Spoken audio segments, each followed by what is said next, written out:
കാണാൻ പോലീസ് അനുവദിക്കുന്നില്ല. പക്ഷേ ആ കുട്ടിയെ പരിപാലിക്കുന്ന ആരോഗ്യ പ്രവർത്തകരുമായി സംസാരിച്ചപ്പോൾ ആ കുട്ടിയുടെ നില അപകട സാഹചര്യം തരണം ചെയ്തു എന്നാണ് മനസ്സിലാക്കുന്നത്. പക്ഷേ ആരെയും അങ്ങോട്ട് പ്രവേശിപ്പിക്കുന്നില്ല. മാത്രമല്ല അവരുടെ കുടുംബാംഗങ്ങളെ പോലും ആ ഭാഗത്ത് നിൽക്കാൻ അനുവദിക്കുന്നില്ല. പരിക്കേറ്റ ആൾക്കാരുടെ ഒരു വിവരവും ഇവർ പുറത്തുവിട്ടിട്ടില്ല. जो पिछले 37 days में झेला, it was really difficult. It was not easy, not just for me but for all of our team, and most of all I would like to thank each and every supporter of the Cockroach Janata Party spread across India. जिन जिन लोगों ने हमें support किया, हम पर भरोसा दिखाया, who loved us when everybody was doubting us. I really want to thank you all from bottom of my heart. Jantar മന്ദറിലെ പോരാട്ട വിജയം പുതിയ ദിശ കൈവരിക്കുന്നു. പുതിയ ഇൻസ്റ്റഗ്രാം സന്ദേശവുമായി മോദി വീണ്ടും ടാസ്ക് ഫോഴ്സിന് രൂപം നൽകുമത്രേ. ജൻസി എന്ന് കേട്ടതോടെ പ്രധാനമന്ത്രി വിടാതെ ഇൻസ്റ്റഗ്രാമിൽ കിടന്ന് കറങ്ങുകയാണ്. പക്ഷേ സംഘപരിവാർ റീഡിങ്ങുകൾ എല്ലാം തെറ്റുകയാണ്. കേവലം ചോദ്യപേപ്പർ ചോർച്ച മാത്രമല്ല, നോട്ട് നിരോധനവും പൗരത്വ നിയമത്തിലെ വർഗീയ വേർതിരിവുകളും പാഠപുസ്തകങ്ങളിലെ ചരിത്ര വസ്തുതകളെ വളച്ചൊടിച്ച് അപനിർമ്മിതികൾ ചമച്ചതും അടക്കം ജന്തർ മന്ദറിലെ വിജയത്തിന് പിന്നിലുണ്ട്. അതായത് രാജി കൊണ്ടോ ഇൻസ്റ്റഗ്രാം റീലുകൾ കൊണ്ടോ പരിഹരിക്കപ്പെടുന്നതല്ല ഈ സമര സന്ദേശം എന്ന സാരം. നാളെ പാർലമെന്റ് സമ്മേളനമാണ്. അനീതിക്കെതിരായി വികാരമായി എത്തിയ യുവതയെ വിചാരമാക്കി പരുവപ്പെടുത്തിയ ഇടത് മതേതര കരുത്തായ പ്രതിപക്ഷം അവിടെ തുടർചലനങ്ങൾക്ക് തുടക്കമിടും. ഇനി മോദി ഭരണകൂടത്തിൻ്റെ കൊടിയ അതിക്രമങ്ങൾ നേരിട്ട വിദ്യാർത്ഥികളുടെ നോവ് അത് രാജ്യം ഏറ്റെടുക്കുന്നു. അതിന് മോദിയും അമിത്ഷയും മറുപടി പറയേണ്ടി വരും.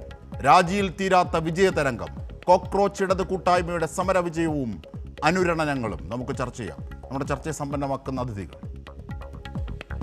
PS Sanjeev, SFI; MS Venugopal, വലതു നിരീക്ഷകൻ; അഡ്വക്കേറ്റ് സുഭാഷ് ചന്ദ്രൻ, സുപ്രീം കോടതി അഭിഭാഷകൻ; രതീഷ് ചക്രപാണി, രാഷ്ട്രീയ നിരീക്ഷകൻ. ആദ്യം ശ്രീ PS സഞ്ജീവിലേക്ക്. ശ്രീ PS സഞ്ജീവ്, സമരം അതിൻ്റെ പുതിയ ദിശ കൈവരിച്ചിരിക്കുകയാണ്. ഇനി അത് കൂടുതൽ തുടർചലനങ്ങളായി രാജ്യത്തെ ബോധനം ചെയ്തുകൊണ്ടേയിരിക്കും. അതിൻ്റെ എല്ലാ സന്ദേശങ്ങളും അതിൻ്റെ എല്ലാ രൂപങ്ങളും രൂപപ്പെടുത്തി കഴിഞ്ഞു. നാളെ പാർലമെൻറ്റിലടക്കം അത് പ്രതിധ്വനികളായി തുടർന്നുകൊണ്ടേയിരിക്കും. അപ്പോൾ ഈ ഇൻസ്റ്റഗ്രാമിലെത്തി റീലുകൾ ഇട്ടതുകൊണ്ടോ അല്ലെങ്കിൽ ഈ രാജി കൊണ്ട് പ്രശ്നം ഞങ്ങൾ പരിഹരിച്ചു എന്നതുകൊണ്ടോ തീരുന്നതാണോ യഥാർത്ഥത്തിൽ ഈ സമരവും അതിൻ്റെ വിജയവും ഉണർത്തുന്ന സന്ദേശം? നോക്കൂ, അത്യധികം ആവേശത്തിലും സന്തോഷത്തിലുമാണ് രാജ്യത്തെ യുവാക്കളും വിദ്യാർത്ഥികളും. ഒന്ന്, രാജ്യത്തെ 2014 അധികാരത്തിലെത്തിയ നരേന്ദ്രമോദി സർക്കാർ നിരന്തരമായി നടപ്പിലാക്കിക്കൊണ്ടിരിക്കുന്ന മുതലാളിത്ത വാഴ്ചയ്ക്ക് വേണ്ടിയും വർഗീയവൽക്കരണം വിദ്യാഭ്യാസത്തിലേക്ക് കൊണ്ടുവന്നുകൊണ്ട് രാജ്യത്ത് അവരുദ്ദേശിക്കുന്ന തരത്തിലേക്കുള്ള ഒരു പൗരസങ്കല്പം, ആ പൗരസങ്കല്പത്തിൽ ഇന്ത്യ എന്ന ബോധത്തിൽ അന്തർലീനമായിട്ടുള്ള ഭരണഘടനാ ബോധമോ അതിനെ ഉൾക്കൊള്ളുന്ന ജനാധിപത്യമോ ഒന്നുമേ ഇല്ല. അപ്പോൾ അതിൽ എല്ലാവരെയും പുറത്താക്കിക്കൊണ്ടുള്ളൊരു എക്സ്ക്ലൂസീവായ വിദ്യാഭ്യാസ സംവിധാനമാണ് അവർ ഉദ്ദേശിക്കുന്നത്. ഇപ്പോൾ ഈ നീറ്റ് പരീക്ഷയിൽ പോലും നമുക്ക് കാണാൻ കഴിയും, ആദ്യ നീറ്റ് പരീക്ഷ എഴുതിയത് 22 ലക്ഷം പേരാണെങ്കിൽ ആ വിദ്യാർത്ഥികൾക്ക് റീനീറ്റ് വീണ്ടും ലംഘിക്കപ്പെട്ടെങ്കിൽ റദ്ദ് ചെയ്യപ്പെട്ട നീറ്റ് വീണ്ടും എഴുതാനുള്ള റീനീറ്റ് എഴുതാനുള്ള ഘട്ടമാകുമ്പോൾ അത് എഴുതിയത് 19 ലക്ഷം പേരാണ്. എന്നുവെച്ചാൽ 2 ലക്ഷത്തോളം പേര്, 2 ലക്ഷത്തിൽ കൂടുതൽ പേർ പരീക്ഷയിൽ നിന്നും പുറത്തായി. അപ്പോൾ ഈ പരീക്ഷാ സിസ്റ്റം തന്നെയും രാജ്യത്തെ സുപ്രധാനമായിട്ടുള്ള ഒരുപാട് വിദ്യാർത്ഥികളെ, കഴിവുള്ള ഒരുപാട് വിദ്യാർത്ഥികളെ ഈ പരീക്ഷ എഴുതുന്നതിൽ നിന്ന് തന്നെ മാറ്റി നിർത്തുന്നുണ്ട്. കാരണം ഇതിനെ കോച്ചിങ് മാഫിയ വിഴുങ്ങിയിട്ടുണ്ട്. ഈ കോച്ചിങ് മാഫിയ വിഴുങ്ങിയതിൻ്റെ ഭാഗമായി ഒട്ടനവധി സാധാരണക്കാരായ SC, ST, OBC വിഭാഗത്തിൽപ്പെടുന്ന ഇന്ത്യയിലെ ലക്ഷോപലക്ഷം വിദ്യാർത്ഥികൾക്ക് ഈ പരീക്ഷ എഴുതാൻ കഴിയുന്നില്ല. ഈ വിഷയം ഉന്നയിച്ചുകൊണ്ട് തന്നെ NTA രൂപീകരിക്കപ്പെട്ടതിന് ശേഷം നിരന്തരമായി രാജ്യത്ത് സമരം ചെയ്ത ഒരു വിദ്യാർത്ഥി സംഘടനയാണ് SFI. ആ വിദ്യാർത്ഥി സംഘടനയുടെ ഒരു വലിയ വിജയം കൂടി ഇതിലൂടെ കണ്ടെത്താൻ ഞങ്ങൾക്ക് കഴിഞ്ഞു എന്നതിൽ ഞങ്ങൾ ഏറെ ആഹ്ലാദിക്കുന്നു. പുതിയ ദേശീയ വിദ്യാഭ്യാസ നയം, അതിലെ പ്രശ്നങ്ങൾ, അതിനെ സംബന്ധിച്ച് രാജ്യമെമ്പാടും സമരം നടത്തിയവരാണ് ഞങ്ങൾ. സർവകലാശാലകളിലെ കാവ്യവൽക്കരണം, കേരളത്തിൽ അത് നടപ്പിലാക്കുന്ന ഗവർണർ, ഇന്ത്യയിൽ വ്യത്യസ്ത രൂപത്തിൽ UGC വഴി നടപ്പിലാക്കാൻ ശ്രമിക്കുന്ന ഇന്ത്യൻ സർക്കാരിനെതിരെ ഈ വിഷയത്തിൽ തന്നെ 900 വിദ്യാർത്ഥികളാണ് അറസ്റ്റ് ചെയ്യപ്പെട്ടത് SFIയുടെ ഭാഗമായി. അതിൽ തന്നെ 16 പേർ ജയിലിലടക്കപ്പെട്ട ഈ നീറ്റ് വിഷയത്തിൽ സമരം ചെയ്യേണ്ടതായി വന്നു. കേരളത്തിലും ഇന്ത്യയിലെമ്പാടും 24 സംസ്ഥാനങ്ങളിൽ ഞങ്ങൾ സമരത്തിൽ നേരിട്ട് ഇറങ്ങിയപ്പോൾ തന്നെയും ഈ നീറ്റ് വിഷയം രാജ്യത്തെമ്പാടും ഉയർത്തുന്ന ഏറ്റവും പ്രധാനമായിട്ടുള്ളൊരു കാര്യം 2014 തൊട്ട് 2026 വരെയുള്ള 12 വർഷ കാലയളവിൽ ഇന്ത്യയിലെ ജനങ്ങളോട് അക്കൗണ്ടബിൾ അല്ല തങ്ങളെന്ന് സ്വയം പ്രഖ്യാപിച്ചൊരു ഏകാധിപത്യ മനോഭാവത്തിൽ മുന്നോട്ട് പോയിക്കൊണ്ടിരിക്കുന്ന മോദി റെജിമിനേറ്റ തിരിച്ചടിയാണ് ഈ സമരത്തിലുണ്ടായ വിജയം എന്ന് തന്നെയാണ് ഞങ്ങൾ വിശ്വസിക്കുന്നത്. ഈ സമരത്തിൻ്റെ ഭാഗമായി രാജിവെച്ചിട്ടുള്ള ധർമ്മേന്ദ്ര പ്രധാൻ കേവലം രാജിവെച്ച് സ്വയം ഒഴിഞ്ഞത് തൻ്റെ പേഴ്സണൽ കാര്യങ്ങളാലാണ് എന്നാണ് അദ്ദേഹം പറഞ്ഞത്. എന്നാൽ അദ്ദേഹം രാജിവെക്കുകയായിരുന്നില്ല, രാജിവെപ്പിക്കുകയായിരുന്നു ഈ രാജ്യത്തിലെ വിദ്യാർത്ഥികളും യുവജനങ്ങളും ചെയ്തത്. കോക്രോച്ച് ജനതാ പാർട്ടിയും അതിനോടൊപ്പം ആ സമരത്തിൽ അണിനിരന്ന വിദ്യാർത്ഥി സംഘടനകൾ SFI ആവട്ടെ, ASF ആവട്ടെ, ഐസ ഉൾപ്പെടെയുള്ള വിദ്യാർത്ഥി സംഘടനകളുടെ റിസൈലൻ്റ് ആയിട്ടുള്ള തോൽക്കാൻ തയ്യാറാവാത്ത നിശ്ചയദാർഢ്യത്തിൻ്റെ മുന്നിൽ മുട്ടുമടക്കേണ്ടതായി വന്നു നരേന്ദ്രമോദിക്ക്. ഇന്ന് കഴിഞ്ഞ 3 ദിവസമായി രാജ്യത്തിൻ്റെ പ്രധാനമന്ത്രി സ്വന്തം ഫോണിൽ വീഡിയോ ഷൂട്ട് ചെയ്ത് രാജ്യത്തെ ജനങ്ങളോട് സംസാരിക്കേണ്ട നിലയിലേക്ക് അയാൾ അക്കൗണ്ടബിളായി മാറുന്നു എന്ന നിലയിലേക്ക് കാര്യങ്ങൾ എത്തുന്നു. താനൊരു രാജാവാണെന്നും ആ രാജാവിന് ചുറ്റുമുള്ള പ്രജകളാണെന്നും ചെങ്കോലും കിരീടവും അണിഞ്ഞുകൊണ്ട് ഈ രാജ്യത്തിൻ്റെ പാർലമെൻറ്റിൽ പോലും ചെങ്കോല് കൊണ്ടുപോയി വെച്ച് ശൗര്യമുഖമുള്ള അശോക സ്തംഭം ഉണ്ടാക്കിയെടുത്ത് ഈ രാജ്യത്തിൻ്റെ ഒരു ആത്മാവിനെ, ഈ രാജ്യം ഉണ്ടാക്കി വെച്ച ഇൻക്ലൂസീവായ എലമെൻറ്റുകളെ ഒക്കെയും തകർത്തുകൊണ്ട് എക്സ്ക്ലൂസീവായ പൗരത്വത്തിന് മതം കൊടുക്കുന്ന, ഭക്ഷണത്തിന് മതവർഗീയവാദം ചെലവഴിക്കുന്ന, സർവത്രതയിലും വർഗീയത ചെലവഴിക്കുന്ന ഒരു പ്രത്യയശാസ്ത്രത്തിന് കൂടിയേറ്റ തിരിച്ചടിയാണ് ഇത്. തീർച്ചയായും ഈ സമരവിജയം ഈ രാജ്യത്തെ വീണ്ടെടുക്കാനുള്ള ഒരാത്മവിശ്വാസമാണ്. ജനാധിപത്യം മരിക്കാത്ത ഇന്ത്യയിൽ വീണ്ടും സാധ്യതകളുണ്ടെന്നും ഈ രാജ്യം നിലനിൽക്കുമെന്നുള്ള സന്ദേശം ഏറെ സന്തോഷം നൽകുന്നതാണ് എന്നുള്ളതാണ്. ഒരു പാട്ടുപാടിക്കൊണ്ടാണ് ഈ നിമിഷങ്ങളിലൊക്കെയും ഉള്ളിൻ്റെ ഉള്ളിൽ 1000 സന്തോഷമാണ് ഈ ഘട്ടത്തിലൊക്കെയും ഞങ്ങൾക്കുള്ളത്. അത് ഏതെങ്കിലും സമരവിജയത്തിൻ്റെ ഭാഗമായി മാത്രമല്ല ഈ രാജ്യം അടയാളപ്പെടുത്തേണ്ടത്. ഈ രാജ്യം നിലനിൽക്കുന്നു എന്നതിലെ ഏറ്റവും അത്യധികം സന്തോഷിക്കുന്ന ജനങ്ങളിൽപ്പെടുന്ന ഒരാളായി ഈ നിമിഷം ഇവിടെ എത്താൻ കഴിഞ്ഞു, ഇവിടെ നിങ്ങളോട് സംസാരിക്കാൻ കഴിഞ്ഞു എന്നതിൽ അത്യധികം സന്തോഷമുണ്ട് എന്നുള്ളതാണ്. അതിനുവേണ്ടി സമരം ചെയ്യേണ്ടി വന്ന, അടിയേറ്റ് വാങ്ങേണ്ടി വന്ന, രക്തം പൊഴിക്കേണ്ടി വന്ന 1000 വിദ്യാർത്ഥികളോടൊപ്പം ഐക്യം ചേർന്നുകൊണ്ട് സമരം ചെയ്യാൻ പറ്റിയതിലും ഒട്ടനവധി അഭിമാനിക്കുന്നു, സന്തോഷിക്കുന്നു എന്നുള്ളതാണ്. അതോടൊപ്പം ഈ വിഷയം ഇതോടുകൂടി അവസാനിക്കുന്നില്ല എന്ന് മാത്രമല്ല, NTA വിഷയങ്ങൾ പരിശോധിക്കപ്പെടേണ്ടതുണ്ട്. ഇന്നിപ്പോൾ നന്ദൻ നിലേക്കനിയെ അതിൻ്റെ ഒരു സ്ട്രാറ്റജിസ്റ്റായി ഏൽപ്പിച്ചുകൊണ്ട് ഇതിൽ ചില മാറ്റങ്ങൾ വരുത്തുമെന്നാണ് പറഞ്ഞത്. നോക്കൂ, ഒരുപാട് പ്രശ്നങ്ങൾ നിലനിൽക്കുന്നു. ഈ NTA തന്നെ പിരിച്ചുവിടപ്പെടേണ്ടതാണ്. വീണ്ടും തിരികെ സംസ്ഥാനങ്ങൾക്ക് ആ പരീക്ഷ നടത്താനുള്ള അധികാരം നൽകേണ്ടതാണ്. അത്യധികം പ്രശ്നങ്ങളുണ്ടാക്കിയ ദേശീയ വിദ്യാഭ്യാസ നയം റദ്ദ് ചെയ്യപ്പെടേണ്ടതാണ്.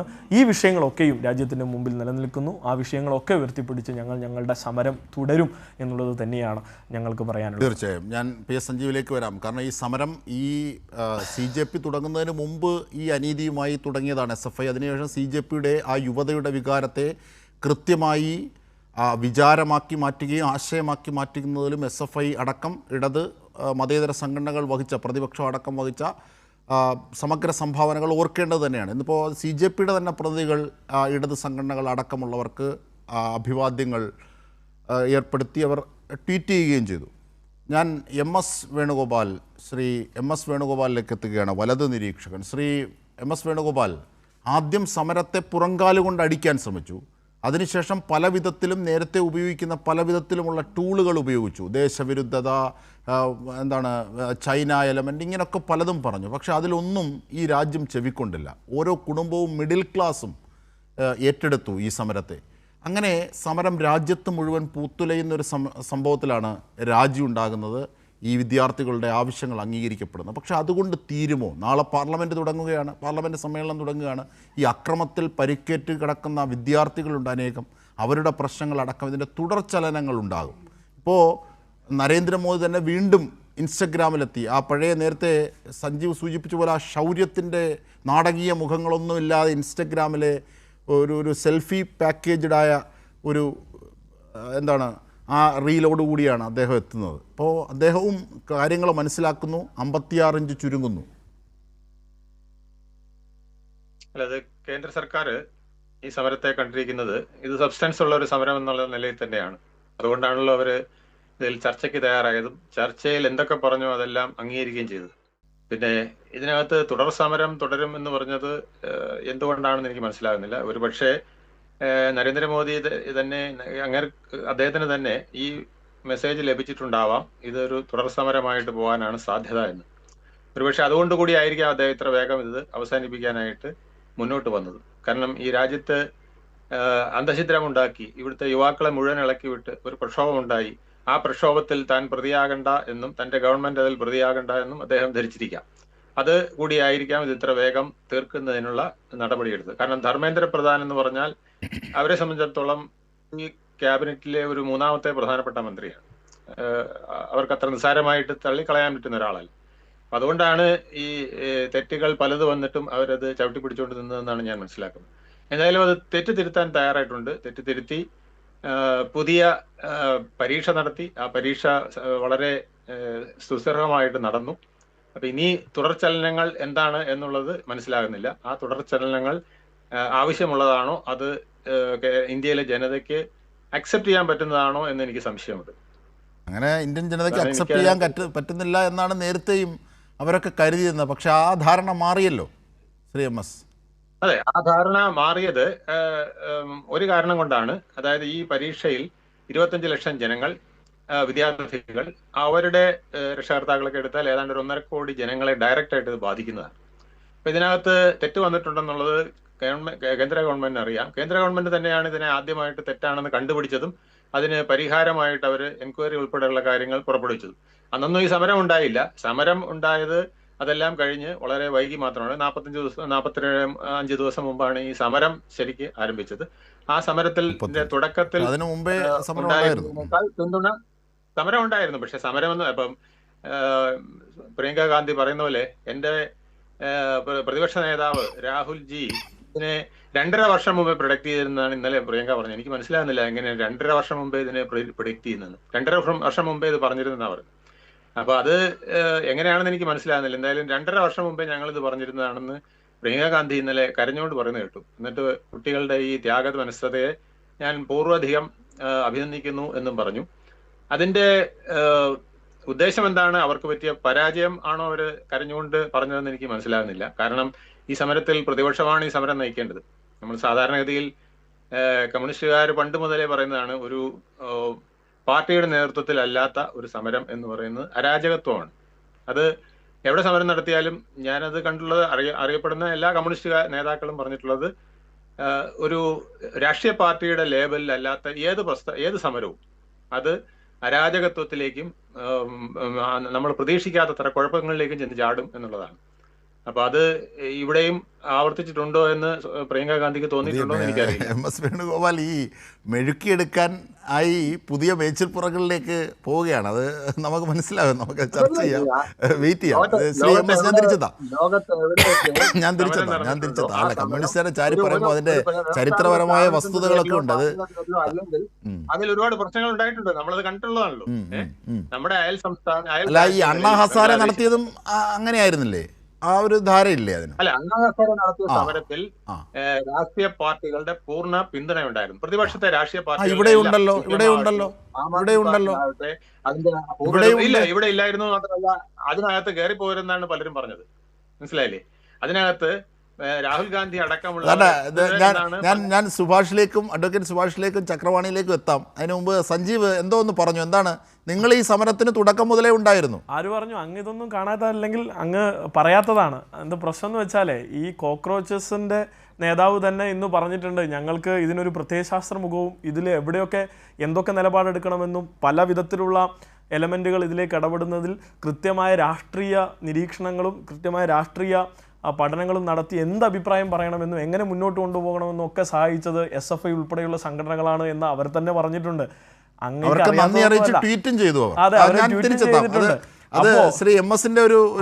കമ്മ്യൂണിസ്റ്റുകാരെ ചാരിയല്ല പറയേണ്ടത്. ഞങ്ങൾ ഉൾപ്പെടെയുള്ള ആളുകൾ അതിന് നേതൃത്വം കൊടുത്താണ് ആ സമരം ഇങ്ങനെ എത്തിയിട്ടുള്ളത്, വിജയിച്ചിട്ടുള്ളത്. അങ്ങനെയാണെങ്കിൽ SFI എന്തുകൊണ്ട് ഈ സമരത്തിൽ നയിക്കാൻ പറ്റിയില്ല? അല്ലെങ്കിൽ കോൺഗ്രസിന് എന്തുകൊണ്ട് ഈ സമരം? ഞങ്ങൾ ആ സമരത്തിലുണ്ട്, ഞങ്ങൾ അവരോടൊപ്പം സമരത്തിലുണ്ട്.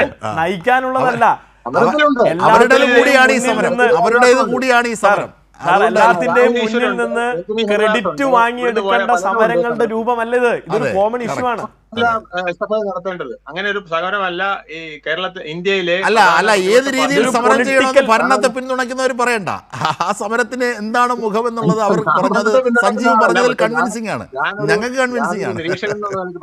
തീർച്ചയായും ഭരണത്തെ പിന്തുണച്ചോണ്ട് പറഞ്ഞതല്ല. പക്ഷെ ഈ ഞാൻ പൊതുവെ കണ്ടിട്ടുള്ളത്, ഒരു രാജ്യത്തെ രാഷ്ട്രീയ പാർട്ടികൾ അതിന്റെ പ്രക്ഷോഭങ്ങൾ നയിക്കുക, സർക്കാരിനെതിരെ പ്രക്ഷോഭം നയിക്കേണ്ടതാണ്. അവിടെ പല പ്രശ്നങ്ങളും രാഷ്ട്രീയ പാർട്ടികൾ. ഇങ്ങനെയൊന്നും ആയിരുന്നില്ല കഴിഞ്ഞ ചർച്ചയിൽ താങ്കളുടെ വാദം. ഞാൻ തിരിച്ചെത്താം, സഞ്ജീവിലേക്കും MS ലേക്കും ഒക്കെ തിരിച്ചെത്താം. അഡ്വക്കേറ്റ് സുഭാഷ് ചന്ദ്രൻ, സുപ്രീം കോടതി അഭിഭാഷകനാണ് താങ്കൾ. ഈ സമരത്തെ നേരിട്ട് തൊട്ടറിഞ്ഞ ഒരു വ്യക്തി എന്ന നിലയിൽ ഈ സമരവും ഈ സമരത്തിന് ശേഷവുമുള്ള ദില്ലിയിലടക്കമുള്ള തരംഗങ്ങളെ താങ്കൾ നിരീക്ഷിക്കുന്നത് എങ്ങനെയാണ്? അജിൻഷാദ്, ഇപ്പം ഞാൻ നേരത്തെ എൻ്റെ സഹപാനലിസ്റ്റ് നടത്തുന്ന ചർച്ചയുടെ കാര്യങ്ങൾ, അദ്ദേഹത്തിൻ്റെ വാദമുഖങ്ങൾ കേൾക്കുകയായിരുന്നു. ഈ സമരത്തിനകത്ത് ആദ്യ ദിവസം മുതൽ ഇന്നലെ അവസാനം ധർമ്മേന്ദ്ര പ്രധാന്റെ രാജി വരുന്നത് വരെ ആ സമരസ്ഥലത്ത്, ഇന്നലെ ഞങ്ങൾ ആ സമരസ്ഥലത്ത് ഉണ്ടാകുന്ന സമയത്താണ് ആദ്യം 5 റൗണ്ട് ടിയർ ഗ്യാസ് ഷെല്ലുകൾ പൊട്ടിക്കുന്നു. ഞാൻ ഉൾപ്പെടെയുള്ള ആളുകൾ ജന്തർ മന്ദർ റോഡിൽ നിൽക്കുന്ന സമയത്ത് തൊട്ടടുത്ത പാർലമെന്റ് സെൻസദ് മാർഗിനകത്താണ് ഈ 5 ടിയർ ഗ്യാസ് ഷെല്ലുകൾ പൊട്ടിക്കുന്നത്. അതിനുശേഷം ഏതാണ്ട് ഒരു 1/4 മണിക്കൂറിന് അകമാണ് ഈ പറയുന്ന ധർമ്മേന്ദ്ര പ്രധാന്റെ രാജി പ്രഖ്യാപിക്കുന്നത്. അതിനുണ്ടായ കാരണം എന്ന് പറയുന്നത്, ഇന്നലെ അത്രയും അജിറ്റേറ്റഡ് ആയ ഒരു യുവതയാണ് ഡൽഹി നഗരം കണ്ടത്. ഇന്നലെ 3 മണിക്ക് മുൻപായി അദ്ദേഹം രാജി പ്രഖ്യാപിച്ചില്ലായിരുന്നെങ്കിൽ ഇന്ത്യയിൽ നേപ്പാൾ ആവർത്തിക്കുമായിരുന്നു. ഇന്ത്യയുടെ പാർലമെന്റിലേക്കോ പ്രധാനമന്ത്രിയുടെ വസതിയിലേക്കോ യുവാക്കൾ ഇരച്ചു കയറുന്ന തരത്തിലേക്കുള്ള ജനരോഷം ഇന്നലെ അവിടെ ഉയർന്നിട്ടുണ്ടായിരുന്നു. അത് കൃത്യമായി മനസ്സിലാക്കി ഇവരുടെ IB ഉൾപ്പെടെയുള്ള ഇന്റലിജൻസ് സംവിധാനങ്ങളെല്ലാം അക്കാര്യങ്ങൾ തന്നെ വ്യക്തമാക്കിയത് കൊണ്ടാണ് ഇന്നലെ ഉച്ചയ്ക്ക് മുൻപ് തന്നെ തീരുമാനിച്ച 3 മണിക്ക് മുമ്പ് തന്നെ ധർമ്മേന്ദ്ര പ്രധാന് രാജിവെക്കേണ്ട സാഹചര്യം ഉണ്ടായത്. ഈ സമരത്തിന്റെ ഒരു പ്രധാനപ്പെട്ട ഘടകം എന്ന് പറയുന്നത്, ഈ സമരം കൊണ്ട് ഇന്ത്യയിലെ 3-4 വിഭാഗങ്ങളാണ് എക്സ്പോസ് ചെയ്യപ്പെട്ടത്. ഒന്ന് പ്രധാനമായും BJP തന്നെ. BJP എന്ന് പറയുന്ന രാഷ്ട്രീയ പാർട്ടി, അവരുടെ നിലപാടുകൾ അത് എക്സ്പോസ് ചെയ്യപ്പെടുന്നു. എത്രത്തോളം ജനവിരുദ്ധമാണ്, ജനാധിപത്യ വിരുദ്ധമാണ് BJP എന്നുള്ള പാർട്ടി എന്നുള്ളത്. 2, ഡൽഹി പോലീസ്. ഡൽഹി പോലീസിന്റെ മനുഷ്യാവകാശ ലംഘനങ്ങളും ഡൽഹി പോലീസ് എങ്ങനെയാണ് സമരങ്ങളെ അടിച്ചമർത്തുന്നത്, അത് നേരത്തെ CAA പ്രൊട്ടസ്റ്റിനകത്തും അതോടൊപ്പം തന്നെ കിസാൻ സമരത്തിനകത്തൊക്കെ നമ്മൾ കണ്ടിട്ടുള്ളതാണ്. പക്ഷെ അന്ന് അവർക്ക് ടെക്നോളജിക്കലി അവർ എക്യുപ്ഡ് അല്ലാത്തത് കൊണ്ട് ഇത് തുറന്നു കാണിക്കാൻ വേണ്ടി സാധിച്ചിരുന്നില്ല. പക്ഷേ ഇത് ജെൻസി ആയതുകൊണ്ട്, ഈ പറയുന്ന ഗാഡ്ജറ്റ്സും അതുപോലെ തന്നെ അവർക്ക് സോഷ്യൽ മീഡിയയും അവരുടെ പ്രധാനപ്പെട്ട ആയുധങ്ങളായതുകൊണ്ട് ഇത് ലോകം മുഴുവൻ കണ്ടു. ഡൽഹി പോലീസിന്റെ മനുഷ്യാവകാശ ലംഘനങ്ങൾ ലോകം മുഴുവൻ കണ്ടു. അപ്പോൾ ഡൽഹി പോലീസിനെ തുറന്നു കാണിക്കാൻ വേണ്ടി. മൂന്നാമത്തത് Indian media, main stream media എന്ന് പറയുന്ന, ഗോദി മീഡിയ എന്ന് വിളിക്കുന്ന ഈ പറയുന്ന മാധ്യമങ്ങൾ. ആ മാധ്യമങ്ങൾക്ക് ഇന്ത്യൻ രാഷ്ട്രീയത്തിനകത്ത് അല്ലെങ്കിൽ ഇത്തരത്തിലുള്ള വിഷയങ്ങൾക്കകത്ത് യാതൊരു സ്വാധീനവും ഇല്ല എന്നും, അത് ഇന്ത്യയിലെ യുവത തീരുമാനിച്ചു കഴിഞ്ഞാൽ ആ സ്വാധീനം ഇല്ലാതാക്കാൻ അല്ലെങ്കിൽ അതെല്ലാം മാറ്റിവെച്ചുകൊണ്ട് ഒരു തീരുമാനം എടുപ്പിക്കാൻ വേണ്ടി സാധിക്കുമെന്നുള്ള 3 ഘടകങ്ങൾ തെളിഞ്ഞ ഒരു സമരമാണിത്. അതുകൊണ്ട് തന്നെയാണ് നേരത്തെ ഇതിനകത്ത് ബന്ധപ്പെട്ട ആളുകൾ പറഞ്ഞു തുടർ സമരങ്ങൾ എന്ന് പറയുന്നത്. തുടർ സമരം എന്ന് പറയുന്നത് നീറ്റ് വിഷയത്തിലായിരിക്കുകയില്ല. പക്ഷേ ഇന്ത്യൻ ജനത അഭിമുഖീകരിച്ചുകൊണ്ടിരിക്കുന്ന നിരവധിയായ പ്രശ്നങ്ങളുണ്ട്.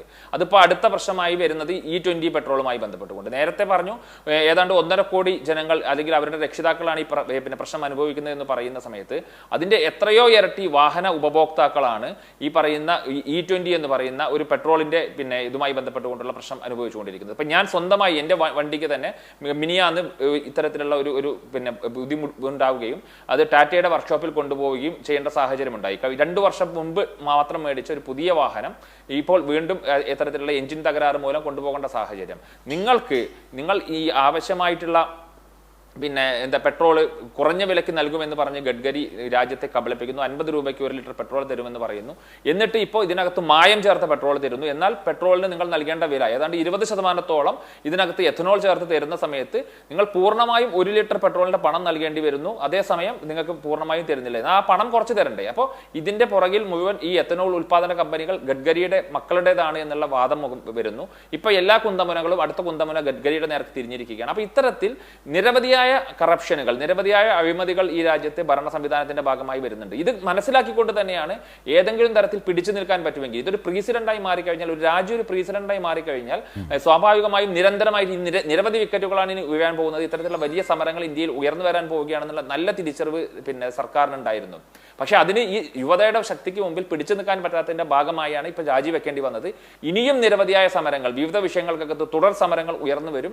അത്രയ്ക്ക് പ്രശ്നങ്ങൾ ഇന്ത്യയിലെ ജനങ്ങൾ നേരിടുന്നുണ്ട്. അതിന്റെ തുടർ സമരങ്ങൾ ഉണ്ടാകുമെന്നും അതിന്റെ തുടർ ചലനങ്ങൾ ഇന്ത്യയിൽ വരും ദിവസങ്ങളിൽ, വരും വർഷങ്ങളിൽ, വരും മാസങ്ങളിൽ വലിയ അതിശക്തമായ രീതിയിൽ അലയടിക്കുമെന്നുള്ളത് വളരെ ഉറപ്പാണ്. തീർച്ചയായും. അഡ്വക്കേറ്റ് സുഭാഷ് ചന്ദ്രൻ. രതീഷ് ചക്രവാണി, രാഷ്ട്രീയ നിരീക്ഷകൻ. രതീഷ് ചക്രവാണി, ഇവിടെ അഡ്വക്കേറ്റ് സുഭാഷ് ചന്ദ്രൻ അടക്കം വിശദീകരിച്ചത് വളരെ മർമ്മപ്രധാനമായ കാര്യമാണ്. ഈ സമരം റിവീൽഡ് ആക്കുന്നത് അല്ലെങ്കിൽ തുറന്നു കാണിക്കുന്നത് നിരവധി എലമെൻറ്റുകളെയായിരുന്നു. ഒന്ന്, ബി ജെ പിയുടെ ജനവിരുദ്ധമായ വശം. നമുക്കറിയാം, ഈ 107 രൂപയ്ക്ക് 60 രൂപയ്ക്ക് ലാഭകരമായി നൽകാവുന്ന പെട്രോൾ അടക്കം 107 രൂപയ്ക്ക് നൽകി ജനങ്ങളെ ദ്രോഹിച്ചുകൊണ്ടിരിക്കുന്നു. പിന്നീട് എത്തനോൾ പെട്രോൾ എന്ന് പറഞ്ഞുകൊണ്ട് പുതിയ രീതിയിലേക്ക് തീരുന്നു. ഇങ്ങനെയൊക്കെയുള്ള വിവിധ ഘടകങ്ങൾ, വിദ്യാഭ്യാസത്തിലും അതിന് പുറത്തുമൊക്കെയുള്ള ജനവിരുദ്ധമായ ഒരുപാട് അംശങ്ങളുടെ മുഴുവൻ രോഷവും ഒരു വോൾക്കാനിക് ഇറപ്ഷൻ പോലെ, ഒരു അഗ്നിപർവ്വത സ്ഫോടനം പോലെ പുറത്തേക്ക് എത്തുന്നതാണ് യുവതയിലൂടെ കണ്ടത്. ഇതിനെയാണ് വളരെ മനോഹരമായി MS വേണുഗോപാലൊക്കെ ഈ അന്തഛിദ്രം രാജ്യത്തുണ്ടാകാതിരിക്കാൻ, അന്തഛിദ്രം ആ വാക്കാണ് അദ്ദേഹം ഉപയോഗിച്ചത്. ഈ രീതിയിലുള്ള റീഡിങ്ങും ഈ രീതിയിലുള്ള പരിശോധനയും അളവുകോലുമായി മുമ്പോട്ട് പോകാനാകുമോ? എന്താണ് ഈ സമരം മുമ്പോട്ട് വെക്കുന്ന സന്ദേശം ചക്രവാണി?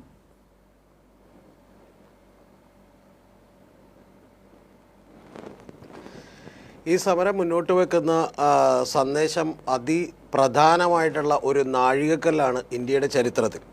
1992 ബാബറി മസ്ജിദ് തകർക്കപ്പെട്ടതിന് ശേഷം ഇന്ത്യൻ രാഷ്ട്രീയം എങ്ങനെയാണ് മാറിമറിഞ്ഞത് എന്നുള്ളത് നമുക്കെല്ലാവർക്കും അറിയാം. അത് വിദ്വേഷത്തിൻ്റെയും വർഗീയതയുടെയും വംശീയതയുടെയും ഒക്കെ ഒരു രാഷ്ട്രീയമാക്കി മാറ്റുകയും അതിന് തക്ക വിധത്തിലുള്ള പ്രചരണ സാമഗ്രികൾ, ആയുധങ്ങളൊക്കെ തന്നെ അവരുടെ കയ്യിലുണ്ടാവുകയും ചെയ്തു എന്നുള്ളത് നമ്മളെല്ലാവരും കണ്ടു. അതിനുശേഷം 2024 വരുമ്പോൾ വളരെ സാധാരണക്കാരായിട്ടുള്ള ഉത്തർപ്രദേശിലെയും ഉത്തരേന്ത്യയിലെയും ആളുകൾ അതിനെതിരെ ഒരു ചെറിയ തിരിച്ചടി കൊടുക്കുന്നത് നമ്മൾ കണ്ടു. അങ്ങനെയാണ് 303 സീറ്റിൽ നിന്ന് 240 സീറ്റുകളിലേക്ക് BJP എത്തപ്പെട്ടത്. യഥാർത്ഥത്തിൽ അപ്പോൾ പോലും എനിക്കോ അല്ലെങ്കിൽ ഈ കൂടിയിരിക്കുന്ന പാനലിസ്റ്റുകൾക്കോ പൊതുജനങ്ങൾക്കോ ഒന്നും വലിയ പ്രതീക്ഷ ഉണ്ടായിരുന്നില്ല. കാരണം അടുത്ത 25 കൊല്ലത്തേക്ക് 30 കൊല്ലത്തേക്ക് ചിലപ്പോൾ BJP ഭരിച്ചേക്കാമെന്ന് പറയുന്ന പ്രചരണങ്ങളുണ്ടായിരുന്നു. അതിനവരുടെ കയ്യിൽ അവർ കൈക്കലാക്കിയിട്ടുള്ള മീഡിയകളുണ്ടായിരുന്നു. കൂടാതെ ഇതുപോലെ വംശീയമായിട്ടുള്ള വലിയ പ്രചരണങ്ങളുണ്ടായിരുന്നു, വർഗീയമായിട്ടുള്ള പ്രചരണങ്ങളുണ്ടായിരുന്നു. ആ വംശീയമായിട്ടുള്ള വർഗീയമായിട്ടുള്ള പ്രചരണങ്ങളെയും BJPയുടെ കയ്യിലുള്ള എല്ലാ ആയുധങ്ങളെയും യഥാർത്ഥത്തിൽ തകർത്തടിച്ച് കളഞ്ഞിട്ടുള്ള ഒരു സമരമാണ് ഈ കഴിഞ്ഞ 45 ദിവസം ഇന്ത്യ കണ്ടത് എന്നുള്ളതാണ് ഇതിൻ്റെ ഏറ്റവും വലിയ പ്രാധാന്യമെന്ന് പറയുന്നത്.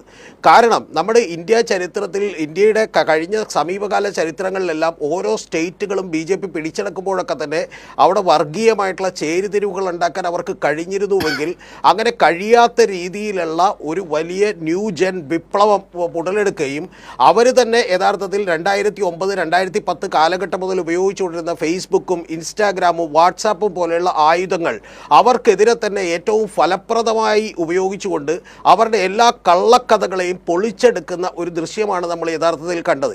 ഇത് നമ്മൾ ഇതിനു മുമ്പ് കണ്ടത് സോഹ്റാൻ മംദാനി അമേരിക്കയിൽ ചെയ്ത് കാണിച്ചൊരു കാര്യമാണ്.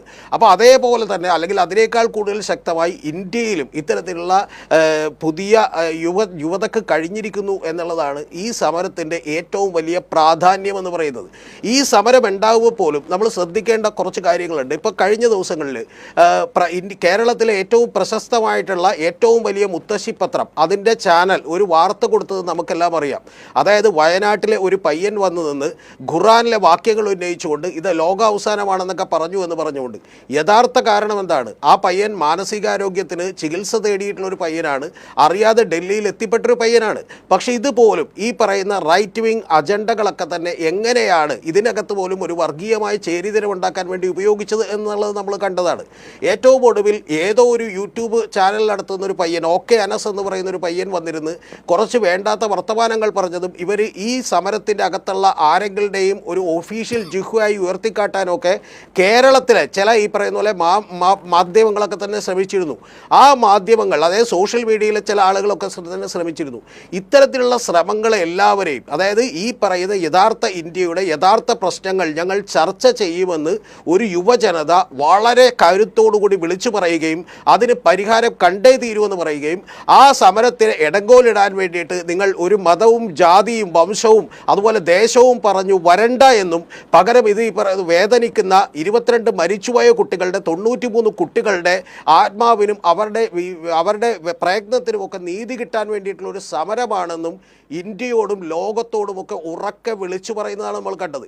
ഇതിൽ ഏറ്റവും വലിയ അടിപറ്റിയ രണ്ടാമത്തെ കൂട്ടരെന്ന് പറയുന്നത് ഗോദി മീഡിയ എന്ന് പേരിട്ട് വിളിച്ച മീഡിയകളാണ്. അവർക്കൊന്നും യാതൊരു സ്വാധീനവുമില്ലെന്നും അവരൊന്നും വിചാരിച്ചിട്ട് ഇന്ത്യൻ ജനതയെ സ്വാധീനിക്കാൻ കഴിയില്ലെന്നും അത് നിങ്ങളുടെ കയ്യിലുള്ള ചാരമായി തീർന്ന വെറും ആയുധം മാത്രമാണ് മോദിയെന്നും മോദിയോട് കൃത്യമായി ഇന്ത്യൻ യുവത്വം വിളിച്ചു പറഞ്ഞിരിക്കുന്നു എന്നുള്ളതാണ്. അതുകൊണ്ടാണ് ഏറ്റവും ഒടുവിൽ രാത്രി 12 മണിക്ക് എഴുന്നേറ്റ് ഒരു സെൽഫി ഈ പറയുന്ന പോലെ വീഡിയോ തന്നെ പുറത്തേക്ക് വിട്ടേക്കാമെന്ന് നരേന്ദ്രമോദി തീരുമാനിക്കുന്നത്. അതുകൊണ്ടാണ് ഏറ്റവും ഒടുവിൽ ഇതിനെതിരെ നിൽക്കാൻ പോലും കരുത്തില്ലാതെ ഞാനും നിങ്ങളുടെ ഒപ്പമാണ്, ഇത് സീരിയസ് ആയ പ്രശ്നമാണ് എന്നുള്ളത് നരേന്ദ്രമോദി പറയേണ്ടി വന്നു എന്ന് പറഞ്ഞാൽ യഥാർത്ഥത്തിൽ അവരുടെ കയ്യിലുള്ള എല്ലാ ആയുധങ്ങളെയും നിഷ്പ്രഭമാക്കി കളഞ്ഞ അതിഗംഭീരമായിട്ടുള്ള ഒരു സമരത്തിൻ്റെ ചരിത്ര മുഹൂർത്തമാണിത്. ഇത് ഇന്ത്യയുടെ സുവർണ ലിപികളിൽ എഴുതപ്പെടും എന്നുള്ള കാര്യത്തിലൊരു സംശയവുമില്ല. 30 കൊല്ലത്തേക്ക് 40 കൊല്ലത്തേക്ക് ഇനി ഞങ്ങളല്ലാതെ വേറെ ആരും ഭരിക്കാനില്ല എന്ന് പറയുന്നവർ യഥാർത്ഥത്തിൽ ഒരു മന്ത്രിയെ സംരക്ഷിക്കാൻ പോലും കരുത്തില്ലാത്ത വെറും സാധാരണക്കാരായ ആളുകളാണ് ഞങ്ങളെന്നും ഞങ്ങളുടെ ആയുധങ്ങൾക്കൊന്നും ഒരു മൂർച്ചയില്ലെന്നും ഇന്ത്യൻ യുവത ഉയർത്തെഴുന്നേറ്റാൽ നിങ്ങൾ ഒന്നുമല്ലാതായി തീരുമെന്നും പറയുന്ന യാഥാർത്ഥ്യബോധത്തിലേക്ക് അവർ കൂടി എത്തിയിരിക്കുന്നു. അതുകൊണ്ടാണ് RSS മുതൽ VHP മുതൽ ബജ്രംഗ് ദൾ മുതൽ നിങ്ങൾ അറിയേണ്ടത് ഏറ്റവും ഒടുവിൽ BJPയും BJPയുടെ കൂടെ നിൽക്കുന്ന ആളുകളും രാജ്യദ്രോഹികളെന്ന് വിളിച്ച ആളുകളോട് ഒരിക്കൽ ഇവർ തന്നെ ഇപ്പോൾ തിരുത്തി പറയുന്നു, അവരൊന്നും രാജ്യദ്രോഹികളല്ല, നല്ല ആൾക്കാരാണ്, കാരണം നമുക്ക് ചർച്ച നടത്തേണ്ടതാണ്, രാവിലെ ഉച്ചക്കും വൈകുന്നേരം ചർച്ച നടത്തേണ്ടതാണ് എന്ന് പറയേണ്ട ഒരവസ്ഥയിലേക്ക് എത്തി എന്നുള്ളതാണ് ഈ സമരത്തിൻ്റെ ഏറ്റവും വലിയ പ്രാധാന്യം. യഥാർത്ഥത്തിൽ ഇത് ഇവിടെ മാത്രമല്ല ചലനം ഉണ്ടാക്കിയിട്ടുള്ളത്. USA ഇപ്പം നമ്മൾ ഇൻ്റർനാഷണൽ മീഡിയകളെല്ലാം എടുത്തു നോക്കിയാൽ ആ ഇൻ്റർനാഷണൽ മീഡിയകളിൽ BBC-യിൽ അൽ ജസീറയിൽ ബാക്കിയുള്ള മാധ്യമങ്ങളിലെല്ലാം വന്നുകൊണ്ടിരിക്കുന്നത് ഇന്ത്യ വിപ്ലവകരമായൊരു മാറ്റത്തിന് തുടക്കം കുറിച്ചിരിക്കുന്നു എന്നാണ്.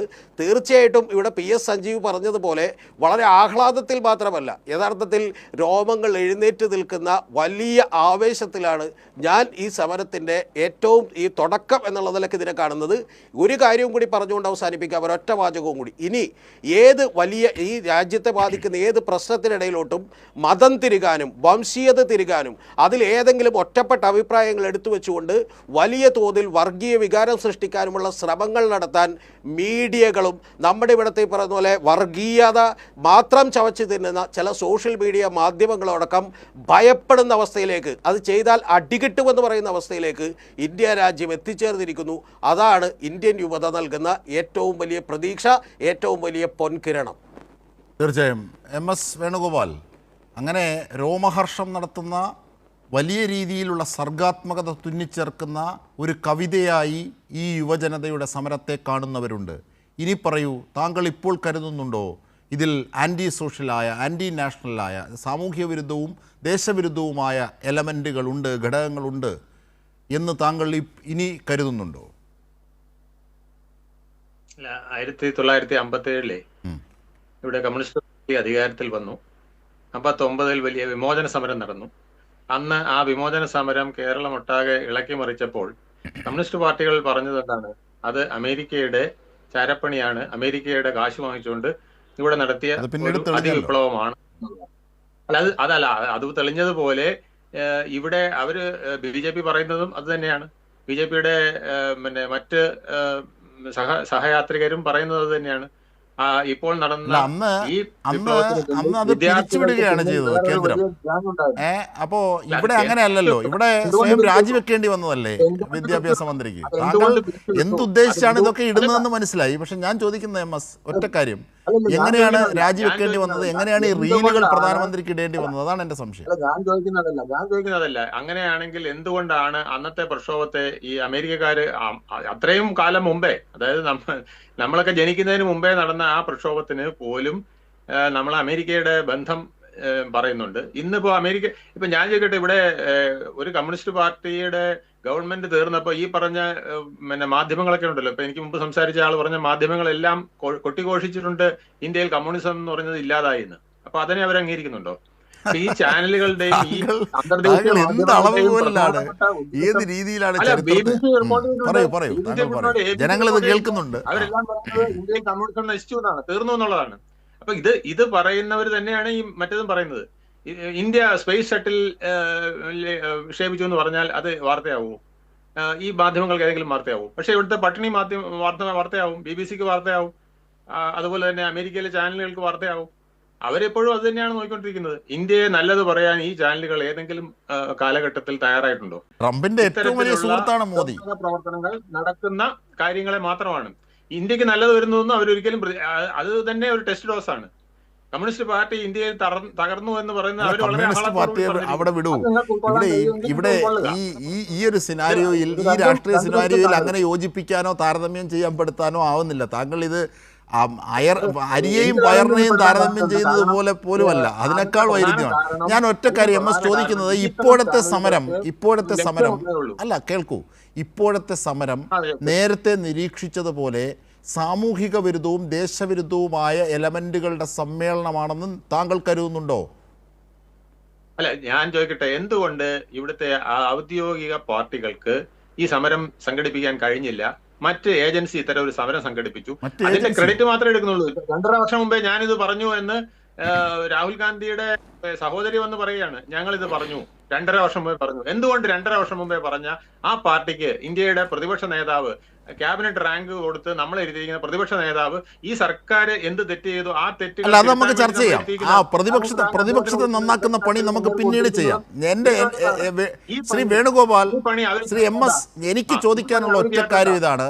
ഇപ്പോഴും, അതായത് ഇങ്ങനെ തോറ്റമ്പിയിട്ടും രാജിവെച്ചിട്ടും അവരുടെ ആവശ്യങ്ങളെല്ലാം അംഗീകരിച്ചിട്ടും ഈ 2 കേന്ദ്രമന്ത്രിമാരുടെ നേതൃത്വത്തിൽ ചർച്ച നടത്തിയിട്ടും ഇപ്പോഴും സമരക്കാർ ദേശവിരുദ്ധമായ എലമെന്റുകളുടെ സമ്മേളനമാണ് നടത്തിയതെന്ന് താങ്കൾ കരുതുന്നുണ്ടോ? എങ്ങനെയാണ് ഈ സമരത്തെ നമ്മൾ തിരിഞ്ഞു നോക്കുന്നത് ഒരു റെട്രോസ്പെക്റ്റീവ് എഫക്റ്റ്? കടന്നുകൂടിയിട്ടുണ്ടെന്നുള്ളത് കേന്ദ്ര ഇന്റലിജൻസ് ബ്യൂറോയുടെ റിപ്പോർട്ടുകളിൽ വ്യക്തമായി പറഞ്ഞിട്ടുണ്ട്. അത് ഇനി വരുന്ന ദിവസങ്ങളിൽ കേന്ദ്ര ഗവൺമെന്റ് അത് പുറത്തുവിടുകയും ചെയ്യും. അതിന് യാതൊരു സംശയവുമില്ല. അത്തരം എലിമെന്റ്സ് അതിനകത്ത് കടന്നുകൂടിയിട്ടുണ്ട്. ഈ എലിമെന്റ്സ് വരാതിരിക്കണമെങ്കിൽ എന്ത് വേണം? ഔദ്യോഗിക പാർട്ടികൾ ഇത് സംഘടിപ്പിക്കണം. ഇപ്പൊ കോൺഗ്രസ് സംഘടിപ്പിച്ചു, അല്ലെങ്കിൽ CPM സംഘടിപ്പിച്ചാൽ CPM അറിയാം ഏത് ലോക്കൽ കമ്മിറ്റിയിൽ നിന്നാണ് ഇയാൾ വന്നത്, അല്ലെങ്കിൽ ഏത് സംസ്ഥാനത്ത് നിന്നാണ് ഇയാൾ വന്നത്. ഇവിടെ കർഷക സമരം നടന്നിരുന്നല്ലോ നേരത്തെ. കർഷക സമരം നടന്നിരുന്നു, താരങ്ങളുടെ സമരം നടന്നിരുന്നു, സ്പോർട്സ് താരങ്ങളുടെ സമരം നടന്നിരുന്നു. അന്നും ഒക്കെ ഇതേ ആന്റി സോഷ്യൽ എലമെന്റുകളാണ് ആരോപിച്ചത്. ഇത് പുതുമയല്ല, ഇത് നിങ്ങളുടെ സ്ഥിരം ടൂളാണ്. കടന്നുകൂടാതിരിക്കണമെങ്കിൽ അതിൽ വ്യവസ്ഥാപിത പാർട്ടികൾ നടത്തുന്ന സമരങ്ങളാണ്. അതുകൊണ്ടാണ് ഞാൻ പറഞ്ഞത്, കമ്മ്യൂണിസ്റ്റുകാർ എന്നും പറയുന്നത് അരാജകത്വം ഉണ്ടാകും അരാഷ്ട്രീയവാദികൾ കയറി നിരങ്ങിയാൽ. ഇപ്പൊ തന്നെ ഇതിനു മുമ്പേ സംസാരിച്ച നമ്മുടെ സുപ്രീം കോടതി അഡ്വക്കേറ്റ് പറഞ്ഞെന്താ, ഒരു മണിക്കൂർ താമസിച്ചിരുന്നെങ്കിൽ നരേന്ദ്രമോദിയുടെ വീട് കയറി ആക്രമിച്ചേനെ എന്നല്ല അദ്ദേഹം സുഭാഷ് ചന്ദ്രൻ, താങ്കൾ ആക്രമിക്കുമെന്നാണോ പറഞ്ഞത്? പ്രതിഷേധം അങ്ങനെ പടരുന്ന ഒരു സ്തംഭനത്തിലേക്ക് ഞാൻ പറഞ്ഞത് സുഭാഷ് ചന്ദ്രൻ അത് വിശദീകരിക്കും. അങ്ങനെ അപകടമായി സുഭാഷ് ചന്ദ്രൻ വിശദീകരിക്കും. ഞാൻ പറഞ്ഞത് അത്രയും രൂക്ഷമായ പ്രതിഷേധം ആ യുവതയുടെ ഭാഗത്തുനിന്നുണ്ടായിരുന്നു, ജനതയുടെ ഭാഗത്തുനിന്നുണ്ടായിരുന്നു.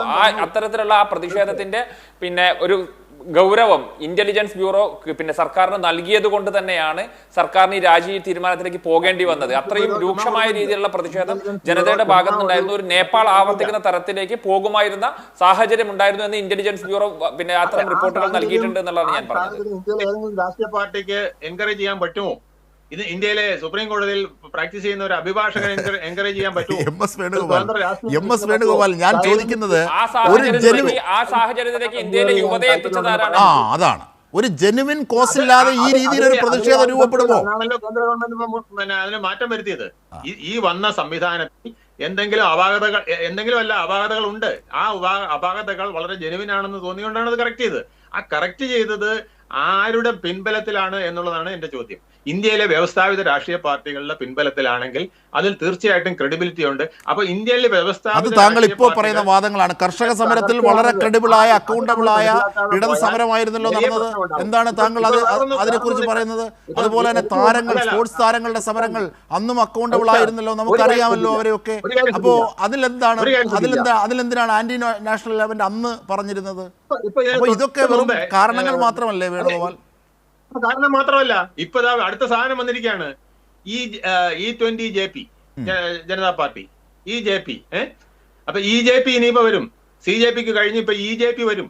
EJP വരുമ്പം ഈ പറഞ്ഞ പോലെ ഇതിലും രൂക്ഷമായ പ്രക്ഷോഭം ചിലപ്പോൾ ഉണ്ടാവും. കാരണം അത് അടുത്തത് വലിയൊരു സാധനമാണ് വരുന്നത്. ഇന്ത്യയിൽ എല്ലാവരും പിന്നെ ഈ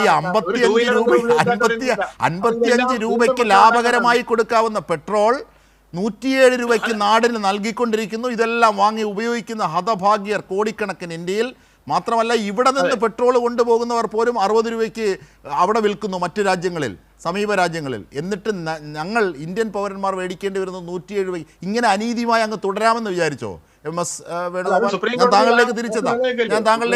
ശ്രീ പി എസ് സഞ്ജീവ്, നിങ്ങളടക്കം ഉയർത്തുന്ന, നിങ്ങൾ തുടങ്ങി വെച്ച എന്താണ് CJP മറ്റൊരു ജനകീയ സ്വഭാവത്തിൽ തുടങ്ങിയ നിങ്ങളുടെ പിന്തുണയിൽ കൂടുതൽ രീതിയിൽ രാജ്യത്താകമാനം അലയടിച്ച, ഇപ്പോഴും അലയടിക്കുന്ന, നാളെ പാർലമെൻറ്റിൽ പ്രതിപക്ഷം വലിയ പ്രതിധ്വനികളോടുകൂടി ഉയർത്താൻ പോകുന്ന ഈ വലിയ സമരനാമിയെ ഇപ്പോഴും അന്തഛിദ്രമുണ്ടാക്കാൻ ഉതകുന്നവർ, അല്ലെങ്കിൽ ആൻറ്റി നാഷണലിസ്റ്റുകൾ എന്നാണ് ഇവർ അടയാളപ്പെടുത്തുന്നത് ഇപ്പോഴും. അതാണ് വലത് നിരീക്ഷകൻ്റെ വായിൽ നിന്ന് എത്തുന്നത്. ശ്രീ പി എസ് സഞ്ജീവ്, ഒന്ന് നോക്കൂ, അദ്ദേഹം ഒരുപാട് നുണകളാണ് അദ്ദേഹത്തിൻ്റെ അഭിപ്രായത്തെ അല്ലെങ്കിൽ അദ്ദേഹത്തിൻ്റെ കമൻറ്റുകളെ സബ്സ്റ്റാൻഡ് ചെയ്യാൻ പറഞ്ഞുകൊണ്ടിരുന്നത്. ഒന്ന്, ഈ പേപ്പർ ലീക്കിനെ പുറത്ത് വിട്ടത് NTA ആണെന്നാണ് അദ്ദേഹം. അത് തെറ്റാണ്. അത് തെറ്റാണ്, കാരണം കള്ളാണ്. കാരണം ടെലഗ്രാമിലൂടെ ക്വസ്റ്റ്യൻ പേപ്പർ പുറത്ത് വന്നപ്പോഴാണ് ലോകം ഇത് അറിഞ്ഞു തുടങ്ങിയത്. ഞാൻ പറയട്ടെ, തെറ്റാണ്. അത് തെറ്റാണ്. അങ്ങയുടെ അണ്ടർസ്റ്റാൻഡിംഗ് തിരുത്തിക്കോളൂ. ഇത് ഇങ്ങനെ ഒരു വിവാദമായില്ലായിരുന്നെങ്കിൽ ഈ NTAയും ഇത് അറിയില്ല, ഈ രാജ്യത്തെ ജനങ്ങളും അറിയില്ല, ഈ പ്രക്ഷോഭങ്ങളും ഉണ്ടാവില്ല, ഈ പണം കൊടുത്ത് ഈ അഴിമതി പരീക്ഷ നടത്തുന്ന NTA തന്നെ പറയുമോ പേപ്പർ ലീക്ക് ഉണ്ടായി, അതുകൊണ്ട് ഞങ്ങൾ ഇതൊക്കെ കുറെ തവണ ലീക്ക് ചെയ്ത സംവിധാനം. അല്ലല്ല, ഞാൻ പറയട്ടെ, ടെലഗ്രാമിൽ അത് പിന്നീടാണ്. ഇത് വാർത്തയായതിനു ശേഷമാണ്. NTA അതെ പറയുന്നത് കേൾക്കും. ഇത് വാർത്തയായതിനു ശേഷം 9-ാം തീയതിയാണ്. അതിന്റെ ഡീറ്റെയിൽസ് ഞങ്ങൾ എടുത്തിട്ടുണ്ട്. നിങ്ങൾ വെറുതെ, ഞങ്ങളിത് ആ സമയം തൊട്ട് സമരം ചെയ്യുന്നവരാണ്.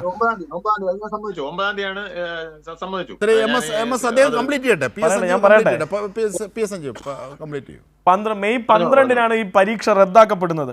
അപ്പൊ അതിനു മുമ്പ്, അതിനുശേഷം ആ ഘട്ടത്തിലാണ് NTA കുറിപ്പിറക്കുന്നതും മറ്റതൊക്കെ ഉണ്ടാകുന്നത്. ഈ പരീക്ഷ കഴിഞ്ഞ് ക്വസ്റ്റ്യൻ പേപ്പർ ലീക്കായ വാർത്ത വരുന്നത് തൊട്ട് ഈ രാജ്യത്തെമ്പാടും പ്രതിഷേധം ഉണ്ടാകുന്നുണ്ട്. നീറ്റ് റദ്ദാക്കപ്പെടുന്നത് അതിൻ്റെ തുടർച്ചയിലാണ്. ഈ ചോദ്യ പേപ്പർ ലീക്കായതിൻ്റെ ഒരു ഘട്ടത്തിലാണ്.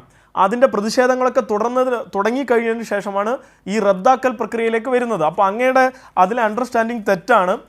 ഈ സമരം ഞങ്ങൾ മുന്നോട്ട് കൊണ്ടുപോകുമെന്ന് പറഞ്ഞതിൻ്റെ പ്രധാന കാരണം ഈ നീറ്റ് പരീക്ഷ ആദ്യമായല്ല റദ്ദ് ചെയ്യപ്പെടുന്നത്, അതോടൊപ്പം തന്നെ അതിൻ്റെ ചോദ്യപേപ്പർ ലീക്ക് ചെയ്യപ്പെടുന്നത് ആ ഘട്ടത്തിലല്ല. ഇതിനു മുമ്പും സമാനമായ പ്രശ്നം ഉണ്ടായിട്ടുണ്ട്. ഇതിൻ്റെ ഫ്രിസ്കിംഗ് പ്രശ്നങ്ങൾ ഉണ്ടായിട്ടുണ്ട്.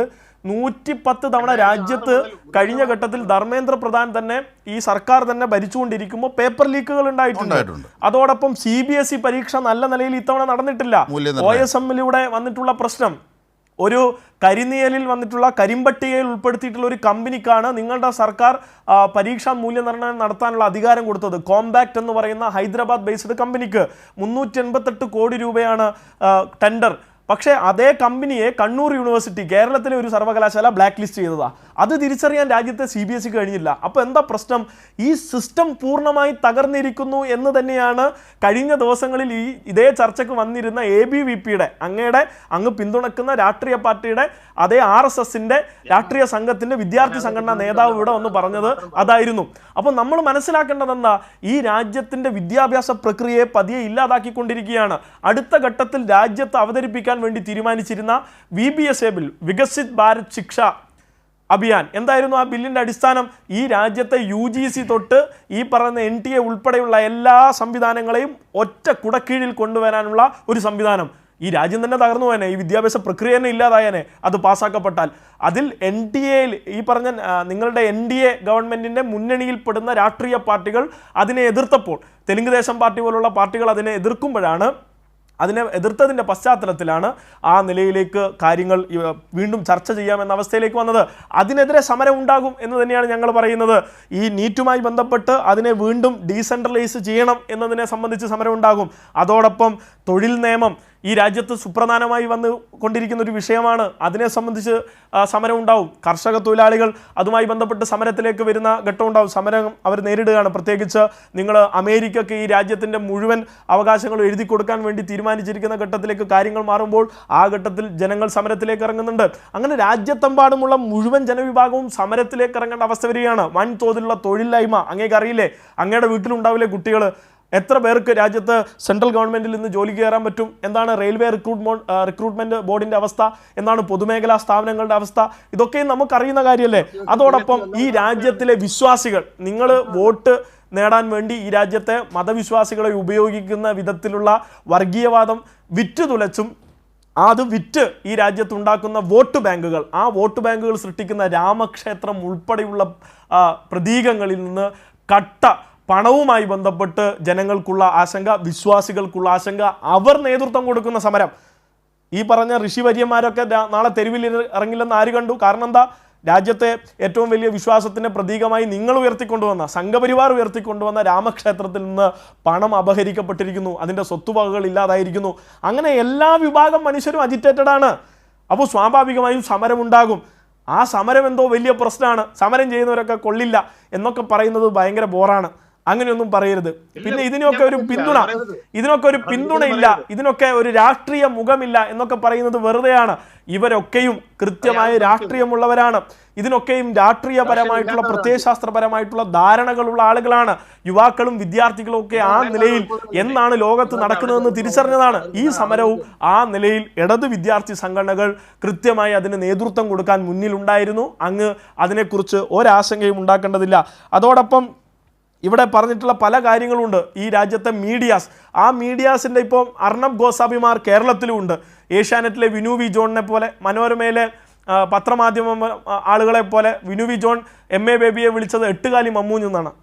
എന്തർത്ഥത്തിലാണ് വിളിച്ചിട്ടുണ്ടാകുക? അദ്ദേഹത്തെ പോലുള്ള ഒരു അദ്ദേഹത്തെ ഇന്ന് ഞാൻ നേരിട്ട് വിളിച്ചു, എന്നിട്ട് അതിലെ അഭിപ്രായ വ്യത്യാസം നേരിട്ട് അറിയിച്ചു. തോന്നിവാസം പറയുന്നതിലൊക്കെ ഒരു അതിരില്ലേ? കാരണം ഈ രാജ്യത്ത് ഇത്രയധികം വിദ്യാർത്ഥികൾ തെരുവിൽ കിടന്നുറങ്ങുമ്പോൾ, സമരത്തിലേർപ്പെടുമ്പോൾ, അടിയേറ്റ് വാങ്ങുമ്പോൾ അവർക്ക് വേണ്ടി ഓടിയെത്തിയ മനുഷ്യൻ്റെ പേരാണ് MA ബേബി, അദ്ദേഹത്തിൻ്റെ രാഷ്ട്രീയ പാർട്ടി. അതോടൊപ്പം തന്നെ കേരളത്തിലെയും ഇന്ത്യയിലെയും വിദ്യാർത്ഥി പ്രസ്ഥാനവും അതോടൊപ്പം യുവജന പ്രസ്ഥാനവും ഉൾപ്പെടെയുള്ള അതിൻ്റെ നേതൃത്വം, MP-മാർ. അപ്പോൾ ആ നിലയിലേക്ക് രാജ്യത്ത് ഇടതുപക്ഷം മുന്നോട്ട് വെച്ചിട്ടുള്ള ഈ സമരത്തിന് വേണ്ടിയിട്ടുള്ള ഒരു പ്രത്യയശാസ്ത്രപരമായിട്ടുള്ള കരുത്തും അതോടൊപ്പം തന്നെ വിദ്യാർത്ഥികളെ അണിനിരത്തിക്കൊണ്ട് അതിനുവേണ്ടി നൽകിയിട്ടുള്ളൊരു ഊർജ്ജവും, ആ ഊർജ്ജമൊക്കെ ഏറ്റുവാങ്ങിയാണ് ഈ സമരം വിജയിച്ചിട്ടുള്ളത്. അതുകൊണ്ട് തന്നെ ഏതെങ്കിലും ക്രെഡിറ്റിന് വേണ്ടിയല്ല, മറിച്ച് ഈ രാജ്യത്ത് ഇടതുപക്ഷം മുന്നോട്ട് വെക്കുന്ന ഒരു രാഷ്ട്രീയത്തിന് തീർച്ചയായും ഇവിടെ ബദൽ ഉയർത്താൻ കഴിയുമെന്ന് തെളിയിക്കുക കൂടിയാണ് ഈ സമരം ചെയ്തിട്ടുള്ളത്.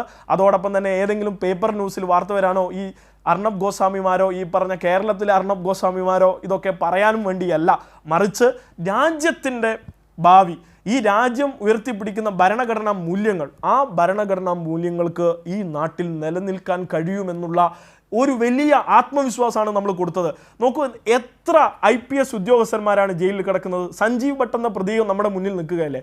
പ്രബീർ പുർക്കായസ എന്ന മനുഷ്യനെ നമുക്ക് മറക്കാൻ കഴിയുമോ? ഭീമ കൊറേഗാവ് കേസുമായി ബന്ധപ്പെട്ട് വരവ് റാവുവും സ്റ്റാൻ സ്വാമിയും ഉൾപ്പെടെയുള്ള മനുഷ്യർ ജയിലിൽ കിടന്ന് മരിക്കേണ്ടി വരുന്ന നിലയിലേക്ക് കാര്യങ്ങൾ മാറുകയല്ലേ?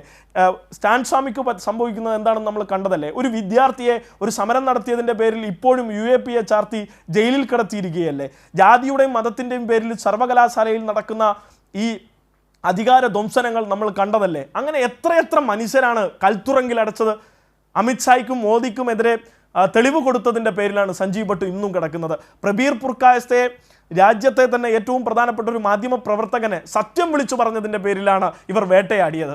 അപ്പോൾ ഈ പോരാളികൾക്കൊക്കെയുള്ള അംഗീകാരമാണ് ഈ രാഷ്ട്രീയ വിജയം. ഞങ്ങൾ അങ്ങനെ തന്നെ കാണും. കാരണം അവരുൾപ്പെടെ നടത്തിയിട്ടുള്ള ഒരു നിർഭയമായി അവർ മുന്നോട്ട് പോയി. കാരണം അവരൊറ്റക്കായിരുന്നു, ആ ഘട്ടത്തിലൊക്കെ അവരൊറ്റക്കായിരുന്നു. ഇതുപോലെയുള്ള ഒരു വലിയ മോബോ വലിയ സമരമോ ഒന്നും അവരെ പിന്തുണക്കാനുണ്ടായിരുന്നില്ല. ആ ഒറ്റപ്പെട്ട മനുഷ്യർ അവരുടെ ഒരു വലിയ ബോധ്യത്തിൻ്റെ ഭാഗമായി അവർ ഈ ഭരണകൂടത്തിനെതിരെ സമരം ചെയ്തു. ഒറ്റയ്ക്ക് നിന്നും സമരം ചെയ്തു. ചിലർ ജീവൻ വെടിഞ്ഞു, രക്തസാക്ഷികളായി. നമുക്കറിയാം ഗൗരി ലങ്കേഷിൻ്റെ അവസ്ഥ, കലബുർഗിയുമായി ബന്ധപ്പെട്ട അവസ്ഥ, പൻസാരയുടെ അവസ്ഥ, ഇവർക്കൊക്കെ ഉണ്ടായ അവസ്ഥ നമുക്കറിയാം. അപ്പം അവരുടെയൊക്കെ ബോധ്യങ്ങളിൽ നിന്ന് ഉയർന്നു വന്നിട്ടുള്ള ഇവരെയൊക്കെ കണ്ടാണ് ഈ രാജ്യത്തിൻ്റെ യങ് ജനറേഷൻ വളർന്നത് കഴിഞ്ഞ 12 വർഷത്തിനിടയിൽ. ഇന്ന് സമരം ചെയ്ത പലരും മോദി ഗവൺമെൻറ് അധികാരത്തിൽ വരുമ്പോൾ ചിലപ്പോൾ 10 വയസ്സുള്ളവരായിരിക്കും. ആ ഒരു 12 വർഷങ്ങൾക്ക് ഇപ്പുറം സമരത്തിലേക്ക് എത്തിയത് ഇതൊക്കെയും കണ്ടാണ്. അപ്പോൾ വലത് നിരീക്ഷണം മനസ്സിലാക്കേണ്ടത്, നിങ്ങൾ ഈ കാണിച്ച തോന്നിവാസങ്ങളും പേടിപ്പെടുത്തലും ഒന്നും ഈ തലമുറയെ പേടിപ്പിച്ചിട്ടില്ല. ഞങ്ങൾ പേടിച്ചിട്ടുണ്ടായിരുന്നെങ്കിൽ സ്വാഭാവികമായിട്ട് സമരത്തിന് വരുമായിരുന്നോ? അതിൻ്റെ അർത്ഥം എന്താണ്? നിങ്ങൾ ഈ കാണിച്ച ഓട്ടോക്രാറ്റിക്കായ ഈ നിയോ ഫാസിസ്റ്റിക് ആയിട്ടുള്ള നിങ്ങളുടെ പ്രവണതകളൊന്നും ഈ തലമുറയെ പേടിപ്പിച്ചിട്ടില്ല. അതുകൊണ്ട് തന്നെ ഇത്തരം വാക്കുകൾ ഇപ്പോൾ കഴിഞ്ഞൊരു ചർച്ചയിൽ പറയുന്നത് കേട്ടു, പലരും RSSകാർ ഇപ്പോൾ പറഞ്ഞുകൊണ്ടിരിക്കുന്ന SIR നടപ്പിലാക്കിയത്, രാജ്യത്ത് പല നിയമങ്ങളും കൊണ്ടുവന്നത് ഒക്കെയും രാജ്യദ്രോഹികളെ ചോദ്യം ചെയ്യാൻ. ആരാണ് രാജ്യദ്രോഹികൾ? ഞാൻ ചോദിക്കുന്നത്, ആരാണ് രാജ്യദ്രോഹികൾ? 2 കോടി മനുഷ്യരെ ഉത്തർപ്രദേശിൻ്റെ ഈ പറഞ്ഞ ഇലക്ടോറൽ ലിസ്റ്റിൽ നിന്ന്, പട്ടികയിൽ നിന്ന് പുറത്താക്കി. ആ 2 കോടി മനുഷ്യരാണോ നിങ്ങൾ പറഞ്ഞ രാജ്യദ്രോഹികൾ? കേരളത്തിലും ബംഗാളിലും കോടിക്കണക്കിന് മനുഷ്യരെ ഈ തെരഞ്ഞെടുപ്പിൽ നിങ്ങൾ SIR വഴി പുറത്താക്കി. അവരാണോ രാജ്യദ്രോഹികൾ? ഈ പറഞ്ഞ ഇന്ത്യ കണ്ട തന്നെ ഏറ്റവും പ്രൊമിനൻ്റ് ആയിട്ടുള്ള രാജഗോപാൽ എന്ന മാധ്യമ പ്രവർത്തകനാണോ നിങ്ങൾ പറഞ്ഞ ഈ പറഞ്ഞ ദേശദ്രോഹി? ഈ കുട്ടികളാണോ? അഭിജിത് ദീപ്കയാണോ? SFIയുടെ അഖിലേന്ത്യാ ഭാരവാഹികളാണോ? ഇവരാണോ രാജ്യദ്രോഹികൾ? ആരാണെന്ന് രാജ്യദ്രോഹികൾ നിങ്ങളൊന്ന് പറയൂ. അപ്പോൾ നിങ്ങളുടെ ഈ രാജ്യദ്രോഹികളുടെ ഈ എലമെൻറ്റുകളൊക്കെയും ഇനി നിങ്ങളോട് ഉത്തരം പറയാൻ പോകുന്നില്ല. ഞങ്ങൾ സ്വാതന്ത്ര്യ സമരത്തിൽ പങ്കെടുത്തവരാണ്, ഞങ്ങൾ സമരം ചെയ്തവരാണ്, നിങ്ങളോട് പറയാനൊന്നും പോകുന്നില്ല. കാരണം നിങ്ങളോട് ഉത്തരം പറയേണ്ട ഒരു ഉത്തരവാദിത്വവും ഞങ്ങൾക്കില്ല. കാരണം രാജ്യദ്രോഹികളുടെ മേലങ്കി ചാർത്താനുള്ള ഒരു അർഹതയും സംഘപരിവാറിനില്ല. ഈ രാജ്യദ്രോഹവും രാജ്യസ്നേഹവും പഠിപ്പിക്കാൻ ഇനി വന്നാൽ പോയി പണിയോക്ക് എന്ന് ഉത്തരം പറയുക എന്നല്ലാതെ നിങ്ങൾക്ക് എക്സ്പ്ലെയിൻ ചെയ്യുന്ന പരിപാടി ഞങ്ങൾ ഇന്നത്തോടെ അവസാനിപ്പിച്ചിരിക്കുന്നു, ഈ സമരത്തോടെ അവസാനിപ്പിച്ചിരിക്കുന്നു എന്നാണ് ഞങ്ങൾ തിരിച്ചറിഞ്ഞത്. നിങ്ങൾക്ക് നല്ല ഉത്തരം ഒരു പെൺകുട്ടി ബാനറിൽ എഴുതി ഉയർത്തിപ്പിടിച്ചിരുന്നു, അത് ഞാൻ ഇവിടെ പറയുന്നില്ല. അത് ഇപ്പോൾ ഇവിടെ പറയാൻ പറ്റാത്തതുകൊണ്ടാണ്. പിന്നെ സ്വാഭാവികമായിട്ടും നിങ്ങൾക്ക് കേട്ടുകൊണ്ടേയിരിക്കേണ്ടി വരും. നേരത്തെ സഞ്ജീവ് സൂചിപ്പിച്ച ചില ഗോദി മീഡിയകൾ, ഇവിടെയുമുള്ള ഗോദി മീഡിയകൾ, അതൊക്കെ വയറ്റിപ്പിഴപ്പിൻ്റെ ഭാഗം കൂടിയാണ്. കാരണം അതുകൊണ്ടാണ് നേതാക്കന്മാരെ ആ രീതിയിൽ ആക്ഷേപിക്കുന്നത്. കാരണം BJP സംസ്ഥാന അധ്യക്ഷൻ്റെ ചാനലിലാണ് ഇരിക്കുന്നത്. അതുകൊണ്ടുള്ള വയറ്റിപ്പിഴപ്പിന് വേണ്ടി കൂടിയാണ് അവരതൊക്കെ പറയുന്നത്. കാരണം BJP നേരിടുന്ന ഒരു പ്രശ്നം, കേരളത്തിലെ ഈ ഫണ്ട് കൊള്ള അടക്കമുള്ള ഒരു വിഷയവും അവർക്ക് ചർച്ചയായി വന്നിട്ടില്ല. ആ മാധ്യമപ്രവർത്തനം, താങ്കൾ ഉദ്ദേശിച്ച പേര് പറഞ്ഞ മാധ്യമപ്രവർത്തനം അടക്കം.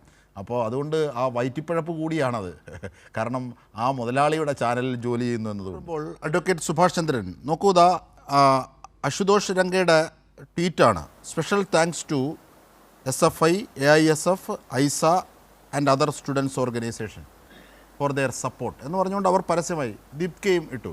അപ്പോൾ ഇങ്ങനെയൊക്കെയുള്ള ഒരു കൂട്ടായ്മയുടെ വിജയമാണെന്ന് അവർ തന്നെ പറയുന്നതിൽ അസ്വസ്ഥമാകുന്ന ഗോദി മീഡിയ ഉണ്ട്. അത് താങ്കൾ കണ്ട അവിടെ മാത്രമല്ല, ഇവിടെയും. താങ്കൾ നേരത്തെ സൂചിപ്പിച്ചു, അവരെയൊക്കെ പൊളിച്ച് പുറത്തു കാട്ടുന്ന ഒരു തരത്തിലുള്ള സമരം കൂടിയാണ്, ആ സമരത്തിൻ്റെ വിജയം കൂടിയാണിത്. സർക്കാർ മാത്രമല്ല വീണതെന്ന്. ഇതിൻ്റെ തുടർചലനങ്ങളെ നാളത്തെ പാർലമെൻറ്റിലടക്കം എങ്ങനെയാണ് താങ്കൾ കാണുന്നത്? നാളെ പാർലമെൻറ്റ് സമ്മേളനമാണ്. അജിംഷാദ്, നേരത്തെ എൻ്റെ സഹ പാനലിസ്റ്റ് പിന്നെ ഈ വലതു നിരീക്ഷകൻ എന്ന് പറയുന്ന അദ്ദേഹം പറഞ്ഞ ചില കാര്യങ്ങൾ വ്യക്തമാക്കാൻ വേണ്ടി ഞാൻ ആഗ്രഹിക്കുകയാണ്. ഒന്ന്, ഈ സമരവുമായി ബന്ധപ്പെട്ടുകൊണ്ട് ഞാൻ പറഞ്ഞതുപോലെ തുടക്കം മുതൽ ഇതുമായി ബന്ധപ്പെട്ട് നിന്നിരുന്ന ഒരാളെന്ന രീതിയിൽ ഈ സമരത്തിന്റെ ആദ്യ ദിനം തൊട്ട് തന്നെ സോണം വാങ്ചുക്ക് സമരം ആരംഭിക്കുന്ന സമയം മുമ്പ്, അല്ലെങ്കിൽ അതിനു മുൻപ് തന്നെ സമരം ആലോചിക്കുന്ന സമയത്ത് തന്നെ CJP ഇന്ത്യയിലെ എല്ലാ പ്രധാനപ്പെട്ട വിദ്യാർത്ഥി സംഘടനകൾക്കും അവർ കത്ത് നൽകിയിരുന്നു. അത് SFI, ISA ഉൾപ്പെടെയുള്ള, ASF ഉൾപ്പെടെയുള്ള, NSU ഉൾപ്പെടെയുള്ള സംഘടനകൾക്ക് കത്ത് നൽകിയിരുന്നു. പക്ഷെ അതിൽ നിന്ന് പിന്നെ NSU മാത്രമാണ് അതിനോട് പോസിറ്റീവായി പ്രതികരിക്കാതിരിക്കുകയോ അതിനകത്ത് പങ്കെടുക്കാതിരിക്കുകയോ ചെയ്തത്. ബാക്കി ഇടത് വിദ്യാർത്ഥി സംഘടനകളും മറ്റ് സ്വതന്ത്ര വിദ്യാർത്ഥി സംഘടനകളും എല്ലാം ഈ സമരവുമായി സഹകരിക്കുകയാണ്. സോനം വാങ്ചുക്ക് ആരംഭിക്കുന്ന അന്ന് തന്നെ പിന്നെ ISAയുടെ അഖിലേന്ത്യാ അധ്യക്ഷ ഈ നെഹ ബോറ എന്ന് പറയുന്ന പെൺകുട്ടി 23 ദിവസം സമരം നടത്തിയത് നമ്മൾ കണ്ടാണ്. അതോടൊപ്പം തന്നെ ഡാനിഷിനെ പോലെയുള്ള ആളുകൾ, SFIയുടെ അഖിലേന്ത്യാ പ്രസിഡന്റ് ഉൾപ്പെടെയുള്ള ആളുകൾ, പിന്നെ ഐഷി ഘോഷിനെ പോലെയുള്ള ആളുകൾ, അങ്ങനെ നിരവധിയായി ഓരോരുത്തരുടെയും പേരെടുത്ത് ഞാൻ പറയുന്നില്ല. അപ്പോൾ ഇവരെല്ലാം പിന്നെ അരാഷ്ട്രീയവാദികളാണെന്നും ഇവരെല്ലാം ഈ പറയുന്ന അനാർക്കിസ്റ്റുകളാണെന്നാണ് അദ്ദേഹം പറഞ്ഞു വരുന്നത്. ഇവരെല്ലാം ഒരു കൃത്യമായ രാഷ്ട്രീയ പശ്ചാത്തലത്തിന്റെ ഭാഗമായി, ഒരു കൃത്യമായ ഐഡിയോളജിയുടെ ഭാഗമായി നിലനിൽക്കുകയും അതിന്റെ ഭാഗമായി തന്നെ ഈ സമരം മുന്നോട്ട് കൊണ്ടുപോവുകയും ചെയ്ത ആളുകളാണ്. അപ്പോൾ ഈ വാദമുഖങ്ങൾ മുന്നോട്ട് വെക്കുന്ന സമയത്ത് എല്ലാവരെയും നേരത്തെ രാജ്യദ്രോഹികളായിരുന്നു, നേരത്തെ ആന്റി സോഷ്യൽ എലമെന്റ്സ് ആയിരുന്നു എന്ന് പറയുന്നത് പോലെ തന്നെ ഇപ്പോൾ ഇത്തരത്തിൽ ഈ പറയുന്ന അരാജകവാദികളാണ് എന്ന് ചിത്രീകരിച്ചുകൊണ്ട് ഈ സമരത്തിനകത്ത് ഞങ്ങൾ ഏറ്റവും മനോഹരമായി കേട്ട ഒരു മുദ്രാവാക്യം എന്ന് പറയുന്നത് ഹിന്ദു മുസ്ലിം വിഭജനം ഇനി ഇന്ത്യയിൽ നടക്കില്ല എന്നുള്ളതാണ്. ഹിന്ദു മുസ്ലിം നെഹി ചലേഗ എന്നുള്ള മുദ്രാവാക്യമാണ് ഇവിടെ വിദ്യാർത്ഥികൾ ആവർത്തിച്ച് വിളിച്ചുകൊണ്ടിരുന്നത്. കാരണം തങ്ങളെ ഹിന്ദു മുസ്ലിം എന്ന് പറഞ്ഞുകൊണ്ട് വിഘടിപ്പിച്ചുകൊണ്ട് ഈ രാജ്യത്തെ ഈ തങ്ങളുടെ രാഷ്ട്രീയ താല്പര്യങ്ങൾക്ക് വേണ്ടി മുന്നോട്ട് കൊണ്ടുപോകുന്ന ഒരു പ്രത്യയശാസ്ത്രമായി BJPയും RSSും മാറുന്നു എന്ന് ഇന്ത്യയിലെ പുതിയ തലമുറ തിരിച്ചറിയുന്നു. അതിന്റെ ഭാഗമായി തന്നെയാണ് പലതരത്തിലുള്ള ശ്രമങ്ങൾ നടത്തി. ഇവിടെ പിന്നെ ഭക്ഷണവും വെള്ളവും വിതരണം ചെയ്തിരുന്ന മുസ്ലിം നാമധാരികളായ ആളുകളെ കേസിനകത്തുപെടുത്തി. ഇപ്പൊ ജുനൈദ് എന്ന് പറയുന്ന ഒരു വ്യക്തിയുടെ പിന്നെ വാർത്തകൾ നമ്മൾ മാധ്യമങ്ങളിലൂടെ കാണുകയാണ്. അദ്ദേഹത്തിന്റെ സഹോദരനെയും പിന്നെ പിതാവിനെയും ഒക്കെ മീററ്റിലും ഒക്കെ പോലീസ് അറസ്റ്റ് ചെയ്യുന്ന, UP പോലീസ് അറസ്റ്റ് ചെയ്ത് കൊണ്ടുപോകുന്ന സാഹചര്യങ്ങൾ. ഇങ്ങനെ വിഭജനവും വിഘടനവും ഉണ്ടാക്കി കൊണ്ട് ഈ സമരത്തെ തകർക്കാൻ വേണ്ടി ശ്രമിക്കുന്നതിനിടയ്ക്കാണ് ഇതൊന്നും പിന്നെ വില കൽപ്പിക്കാതെ ഇന്ത്യയിലെ യുവതയാകെ വലിയ സമരവുമായി മുന്നോട്ട് വരുന്നത്. ഇതിനകത്ത് ഏറ്റവും കണ്ട പിന്നെ ആവേശകരമായ മറ്റൊരു കാര്യം എന്ന് പറയുന്നത് ഡൽഹി പോലെയുള്ള പ്രദേശത്ത്, UP പോലെയുള്ള പ്രദേശത്ത് നിങ്ങൾക്ക് ഇപ്പോൾ എല്ലാ വാഹനങ്ങളുടെയും മുമ്പിൽ, ബോണറ്റിന് മുമ്പിൽ BJPയുടെ താമര പേറുന്ന ഒരു കൊടി കാണാമായിരുന്നു. ചെറിയ കൊടി വെച്ചുകൊണ്ടാണ് പോകുന്നത്. ഈ സമരം ആരംഭിച്ച് ചില BJP പ്രവർത്തകർ അല്ലെങ്കിൽ വളരെ ശക്തരായ സംഘപരിവാർ അനുയായികൾ ഈ സമരത്തിനിടയ്ക്ക് BJP കൊടികളുമായി ചെന്നുകൊണ്ട് പ്രശ്നം സൃഷ്ടിക്കാൻ ശ്രമിക്കുന്ന സമയത്ത് അവരെ എങ്ങനെയാണ് സമരക്കാർ കൈകാര്യം ചെയ്തത് എന്ന് കണ്ടതിന്റെ ഭാഗമായി സുപ്രീം കോടതിയിൽ ഉൾപ്പെടെ ഇത്തരം കൊടി വെച്ച് വരുന്ന ആളുകൾ തങ്ങളുടെ വാഹനത്തിൽ നിന്ന് ആ കൊടി മാറ്റുന്ന ഒരു കാഴ്ച കഴിഞ്ഞ 3-4 ദിവസമായി ഞങ്ങൾ വളരെ ആവേശപൂർവ്വം കാണുകയാണ്. കാരണം അഭിമാനപൂർവ്വം BJPയുടെ കൊടി സ്വന്തം കാറിന് മുമ്പിൽ വെച്ച് നടന്നിരുന്ന ആളുകൾ ആ കൊടി അഴിച്ച് വണ്ടിയിൽ വെച്ച് യാത്ര ചെയ്യേണ്ട സാഹചര്യത്തിലേക്ക്, അല്ലെങ്കിൽ BJPയുടെ കൊടി കണ്ടാൽ അടി കിട്ടുന്ന സാഹചര്യത്തിലേക്ക് ഡൽഹിയിലെ രാഷ്ട്രീയ സാഹചര്യം മാറുന്നു എന്നുള്ളത് ഞങ്ങളൊരു ആവേശപൂർവ്വമാണ് കാണുന്നത്. കാരണം നിങ്ങൾ ചെയ്യുന്ന ഇത്തരത്തിലുള്ള തെമ്മാടിത്തരങ്ങളെ തെരുവിൽ നേരിടുന്ന ഒരു യുവത വളർന്നു വരുന്നുണ്ട് എന്നുള്ളത് ഞങ്ങളെയൊക്കെ സംബന്ധിച്ചുകൊണ്ട് വളരെ ദീർഘകാലമായി BJPക്കെതിരെ രാഷ്ട്രീയ പോരാട്ടം നടത്തിക്കൊണ്ടിരിക്കുന്ന, നിയമ പോരാട്ടം നടത്തിക്കൊണ്ടിരിക്കുന്ന ഞങ്ങളെ സംബന്ധിച്ചെല്ലാം വലിയ ആവേശമുണ്ടാക്കുന്ന കാര്യമാണ്. അത് നിങ്ങളുടെ കൊള്ളരുതായ്മ കൊണ്ടതാണ്. നിങ്ങൾ ചെയ്ത, BJP ചെയ്ത, RSS ചെയ്ത, ഈ രാജ്യത്തോട് ചെയ്ത ദ്രോഹം, ആ ദ്രോഹം രാജ്യത്തെ പുതിയ തലമുറ തിരിച്ചറിയുന്നു. അവർ അതിനോട് പ്രതികരിക്കുന്നു. അവർ അത് പ്രതികരിക്കുമ്പോൾ നിങ്ങൾ രാജ്യദ്രോഹികളായി ചിത്രീകരിക്കാൻ വേണ്ടി, ആന്റി സോഷ്യൽ എലമെന്റായി ചിത്രീകരിക്കാൻ വേണ്ടി ശ്രമിച്ചു കഴിഞ്ഞാൽ അതിന് ഇന്ത്യയിലെ ഗോദി മീഡിയയുടെ പിന്തുണ കിട്ടും. പക്ഷേ ഇന്ത്യയിലെ യുവാക്കളുടെയും ഈ പറയുന്ന ജെൻസി തലമുറയുടെയും അല്ലെങ്കിൽ മതനിരപേക്ഷവാദികളുടെയും പിന്തുണ ലഭിക്കുകയില്ല എന്നുള്ളത് തന്നെയാണ് ഈ സമരത്തിലൂടെ തെളിഞ്ഞിരിക്കുന്നത്. അത് വരും ദിവസങ്ങളിലുള്ള സമരങ്ങളിലൂടെയും തെളിയാൻ പോവുകയാണ്. അതാണ് ഞാൻ നേരത്തെ പറഞ്ഞത്. അത് എത്തനോൾ പെട്രോൾ ആയാലും ശരി, മറ്റു വിഷയങ്ങളായാലും ശരി, ഇന്ത്യയിലെ വിലക്കയറ്റം ഉൾപ്പെടെയുള്ള, ഇവിടെ ഇന്ത്യയിൽ പാവപ്പെട്ടവന് ജീവിക്കാൻ പറ്റാത്ത സാഹചര്യത്തിലൂടെ കടന്നു പോകുന്ന സമയത്ത് അതിനെയൊന്നും അഡ്രസ്സ് ചെയ്യാതെ ഈ പറയുന്ന ജാതിയും മതവും വിഘടനവാദവും പറഞ്ഞുകൊണ്ട് ഇത്രയും കാലം നിങ്ങൾ മുന്നോട്ട് കൊണ്ടുപോയി. ഇനി അത് മുന്നോട്ട് പോകില്ല. നിങ്ങളുടെ രാഷ്ട്രീയം വിഭജനത്തിന്റെ രാഷ്ട്രീയം എന്നാണ് ഈ സമരം തെളിയിക്കുന്നത്. അത് തന്നെയാണ് ഞങ്ങൾക്കൊക്കെ ഉണ്ടാകുന്ന ആവേശവും. തീർച്ചയായും ഇനി പാമ്പിനെ കാട്ടിയുള്ള തട്ടിപ്പ് നടക്കില്ല. പക്ഷേ ഒരു കാര്യം കൂടി സുഭാഷ് ചന്ദ്രൻ ചുരുക്കി, അതായത് ഈ പരിക്കേറ്റ വിദ്യാർത്ഥികളെ സംബന്ധിച്ച് ഇപ്പോൾ CPIMൻ്റെ MP ജോൺ ബ്രിട്ടാസ് അടക്കം സന്തോഷ് കുമാർ, ഇടത് MPമാരൊക്കെ അതേ സംബന്ധിച്ച് പറയുകയൊക്കെ ചെയ്തു. പരിക്കേറ്റ വിദ്യാർത്ഥികളുടെ വിവരങ്ങൾ പോലും വിടുന്നില്ല എന്ന്. ആ പരിക്കേറ്റ വിദ്യാർത്ഥികൾ എന്നത് ഒരു വലിയ നോവാണ്. കാരണം അവരോട് അശ്ലീലം വരെ കാട്ടി ഈ പോലീസ്, ഈ ദില്ലിയിലെ പോലീസ്, ഈ അമിത്ഷായുടെ പോലീസ്. ഈ അക്രമങ്ങൾക്കെതിരെ ഞങ്ങൾ കൃത്യമായ നിയമ നടപടികൾ, ഈ സമരം ഇന്നലെ അവസാനിപ്പിച്ചു എന്നുള്ളത് കൊണ്ട് ഈ സമരത്തിന്റെ മറ്റ് ചലനങ്ങൾ അവസാനിക്കുന്നില്ല. ഇതുമായി ബന്ധപ്പെട്ടുകൊണ്ടുള്ള നിയമ പോരാട്ടങ്ങൾ നടത്താൻ വേണ്ടിയായിരുന്നു ഞങ്ങൾ ഉൾപ്പെടെയുള്ള അഭിഭാഷക സംഘം അവിടെ ഒരു നിയമസഹായ സെല്ല് രൂപീകരിച്ചിട്ടുണ്ടായിരുന്നു. ഈ വിദ്യാർത്ഥികൾക്ക് ഉൾപ്പെടെ എല്ലാവർക്കും ആവശ്യമായ നിയമസഹായം നൽകാൻ വേണ്ടി, മജിസ്ട്രേറ്റുമാർക്ക് മുമ്പിൽ പരാതി നൽകാൻ വേണ്ടി ഡൽഹി ഹൈക്കോടതി ഞങ്ങൾ ആൾറെഡി ഐഷി ഘോഷിന്റെ പേരിൽ ഒരു പെറ്റീഷൻ ഫയൽ ചെയ്തിട്ടുണ്ട്. അടുത്ത ദിവസം തന്നെ, വരും ദിവസങ്ങളിൽ തന്നെ മറ്റ് ചില നേതാക്കൾ കൂടി ഇതുമായി ബന്ധപ്പെട്ടുള്ള ഹർജികളുമായി ഡൽഹി ഹൈക്കോടതിയെ സമീപിക്കാൻ പോവുകയാണ്. അപ്പോൾ ഇത്തരത്തിലുള്ള നിയമ നടപടികൾ ഡൽഹി പോലീസിനെയും ഈ ഡൽഹി പോലീസിനെ നിയന്ത്രിക്കുന്ന കേന്ദ്ര ആഭ്യന്തര മന്ത്രാലയത്തെയും തുറന്നു കാണിക്കുകയും അവരെ ശരിയായ പാതയിലേക്ക്, ഇതൊരു പോലീസ് സ്റ്റേറ്റിൽ നിന്നും ജനാധിപത്യ സമൂഹമാണെന്നും ജനാധിപത്യ സമൂഹത്തിന് ചേരുന്ന രീതിയിലുള്ള ഒരു സിവിലൈസ്ഡ് മാനറിൽ പെരുമാറാൻ വേണ്ടിയിട്ടുള്ള അത്തരം കാര്യങ്ങളിലേക്ക് ഞങ്ങൾ കോൺസ്റ്റിറ്റ്യൂഷൻ കോടതികളിലേക്കും മറ്റ് നിയമ സംവിധാനങ്ങളിലേക്കും കൊണ്ടുപോവുകയാണ്. അവർക്ക് നീതി ഉറപ്പാക്കുന്നത് വരെ ഈ പോരാട്ടം തുടരുക തന്നെ ചെയ്യും. തീർച്ചയായും. രതീഷ് ചക്രപാണി, എൻ്റെ ശ്രദ്ധയിലൊന്നും ഡയറക്റ്റായി വരാത്ത വളരെ സട്ടിലായ ഒരു നിരീക്ഷണമാണ് അഡ്വക്കേറ്റ് സുഭാഷ് ചന്ദ്രൻ അവിടെ നടത്തിയത്. ഈ കൊടികളുടെ കാര്യം, കൊടിവെച്ച കാറുമായി പോകുന്നത് വലിയ അഭിമാനവും സുരക്ഷിതവുമായി കണ്ടിരുന്ന BJPക്കാരൊക്കെ പയ്യെ കൊടി മുക്കി നമ്മളുടെ സിനിമയിലൊക്കെ കാണുന്ന പോലെ പോകുന്നത്. അതായത് അടിത്തട്ട് ചോരുകയാണ് BJPയുടേത്. രാജ്യത്തിനിയുള്ള കബളിപ്പിക്കൽ നടക്കില്ല.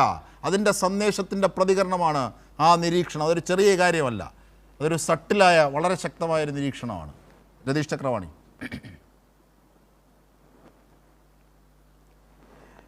തീർച്ചയായിട്ടും ഏറ്റവും അടിത്തട്ടിലേക്ക് വരെ അത്തരത്തിലുള്ളൊരു നാണക്കേട് BJPയെ പിടിച്ചു കുലുക്കിയിരിക്കുന്നു. BJPയുടെ കൊടിവെക്കാനായിട്ട് ആളുകൾ വിമുഖത കാണിക്കുന്നു എന്നുള്ളതൊരു യാഥാർത്ഥ്യബോധമാണ്. ഇത് മാത്രമല്ല, നമ്മുടെ സോഷ്യൽ മീഡിയയൊക്കെ എടുത്തു നോക്കിയാലും പണ്ടൊക്കെ ഞങ്ങൾ BJPക്കാരാണ്, സംഘപരിവാരുകാരാണ് എന്ന് പറഞ്ഞ ആളുകളുടെയൊക്കെ മുഖത്ത് പോലും ഒരു ചെറിയ മ്ലാനതയും പലപ്പോഴും അവരുടെ പ്രൊഫൈൽ പിക്കിലെ മാറ്റങ്ങളൊക്കെ നമ്മൾ ശ്രദ്ധിച്ചു നോക്കിയാൽ കാണാം. അത് സോഷ്യൽ മീഡിയയിലൊക്കെ വന്നു തുടങ്ങിയിരിക്കുന്നു. കാരണം പ്രത്യേകിച്ചും ഈ പറയുന്ന യൂത്തിനെ ഇൻഫ്ലുവൻസ് ചെയ്യുന്ന നിരവധി ആളുകളൊക്കെ തന്നെ അത്തരത്തിലുള്ള മാറ്റങ്ങൾ ഉണ്ടായിക്കൊണ്ടിരിക്കുന്നു. ഇനി ഏറ്റവും എനിക്ക് രസകരമായി തോന്നിയൊരു നിരീക്ഷണമുണ്ട്, അതിനോട് പ്രതികരിക്കാതെ ഇത് പൂർത്തിയാക്കാൻ പറ്റില്ല. അത് ശ്രീ MS വേണുഗോപാൽ എന്ന് പറയുന്ന വലതുപക്ഷ നിരീക്ഷകനെയാണ്. അദ്ദേഹം പറഞ്ഞത്, അദ്ദേഹത്തോടുള്ള എല്ലാ ബഹുമാനത്തോടുകൂടി പറയട്ടെ, ഒരു തമാശയാണെങ്കിൽ കുഴപ്പമില്ല. കാരണം അദ്ദേഹം പറഞ്ഞത് വിമോചന സമരകാലത്ത് എങ്ങനെയാണ് അമേരിക്കയും സിഐയും ഒക്കെ ഇവിടെ ഫണ്ട് ചെയ്തു എന്നതുപോലെ ഏതാണ്ട് ഈ സമരത്തിലും ചില ഇടപെടലുകൾ ഉണ്ടാകാം എന്നുള്ളതാണ്. അത് അമേരിക്ക പല രാജ്യങ്ങളിലൊക്കെ ചെയ്തിട്ടുണ്ട്, നമുക്കറിയാലോ. ഇപ്പോൾ അഫ്ഗാനിസ്ഥാനിൽ റഷ്യൻ പട്ടാളത്തിനെതിരെ താലിബാൻ അവർ ഫണ്ട് ചെയ്തിട്ടുണ്ട്, അങ്ങനെ നിരവധി രാജ്യങ്ങളിൽ ചെയ്തിട്ടുണ്ട്. പക്ഷേ ഇതിനെയൊക്കെ നമ്മൾ എങ്ങനെ കാണുന്നു എന്നുള്ളത് രസകരമാണ്. ഒരു വലതുപക്ഷ നിരീക്ഷകൻ പറഞ്ഞത് വെനസ്വേലയിൽ നിന്ന് പ്രസിഡന്റിനെ തട്ടിക്കൊണ്ടുപോയത് അവിടെ ജനാധിപത്യം പുനഃസ്ഥാപിക്കാനാണ്, അമേരിക്കയ്ക്ക് ജനാധിപത്യത്തോടുള്ള വലിയ അദമ്യമായ ആഗ്രഹം കൊണ്ടാണെന്നാണ്. അപ്പോൾ അതേപോലെ തന്നെ ഒരു കോമഡി ആയിട്ടാണ് ഇദ്ദേഹം പറഞ്ഞതെന്ന് എനിക്കറിയില്ല. കാരണം ഇദ്ദേഹം പറയുന്ന ഏറ്റവും പ്രധാനപ്പെട്ട കാര്യം അതിൻ്റെ ലോജിക്കില്ലായ്മ എന്ന് പറഞ്ഞത്, ഇന്ത്യയിൽ എന്തിനാണ് അത്തരത്തിലുള്ള ഒരു കുത്തിത്തിരിപ്പിന് അമേരിക്ക ശ്രമിക്കേണ്ടത്?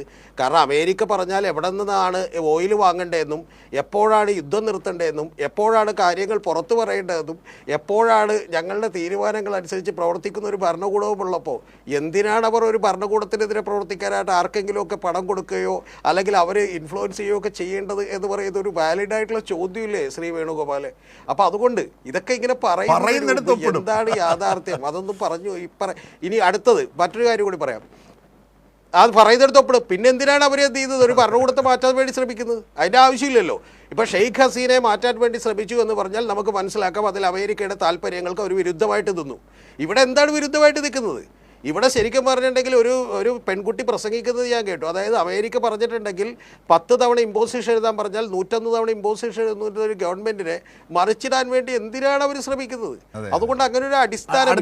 രണ്ടാമത്തെ കാര്യം, രാജ്യവിരുദ്ധ ശക്തികൾക്ക്, ഛിദ്രശക്തികൾക്ക് വിട്ടുകൊടുക്കണ്ട എന്നുള്ളത്. വിട്ടുകൊടുക്കാതിരിക്കാൻ നിങ്ങൾ ഒരൊറ്റ കാര്യം ചെയ്താൽ മതി. നിങ്ങൾ ഇവിടുത്തെ അഴിമതിയും നിങ്ങളുടെ ഈ പറയുന്ന പോലെ പരീക്ഷ നടത്തിപ്പും കൃത്യമായിട്ട് നടത്തിയാൽ മതി. ഞാൻ കഴിഞ്ഞ ചർച്ചയിലിരുന്ന് പറഞ്ഞിട്ടുണ്ട്, ഞാനത് വിശദമാക്കുന്നില്ല. 2019-ലും 2021-ലും അടക്കം നിരവധി സീറ്റ് കൊള്ളകളെക്കുറിച്ച് റിപ്പോർട്ട് കിട്ടുകയും അതിന്മേൽ 2025-ൽ സുപ്രീം കോടതി ചില മാർഗനിർദ്ദേശങ്ങൾ പുറപ്പെടുവിക്കുകയും ഈ കഴിഞ്ഞ 2 ദിവസം മുമ്പ് സുപ്രീം കോടതി വീണ്ടും അതെന്തുകൊണ്ടാണ് നടപ്പാക്കാത്തത് എന്ന് ചോദിക്കുകയും ചെയ്തിട്ടുണ്ട്. അപ്പോൾ ഇതൊക്കെ നിങ്ങൾ നടപ്പിലാക്കിയെങ്കിൽ പിന്നെ ഇത്തരത്തിലുള്ള പ്രതിഷേധത്തിനോ ബാക്കിയുള്ള പ്രൊട്ടസ്റ്റിനോ ഒന്നും സ്കോപ്പില്ല. അപ്പോൾ അതങ്ങോട്ട് ചെയ്താൽ മതി.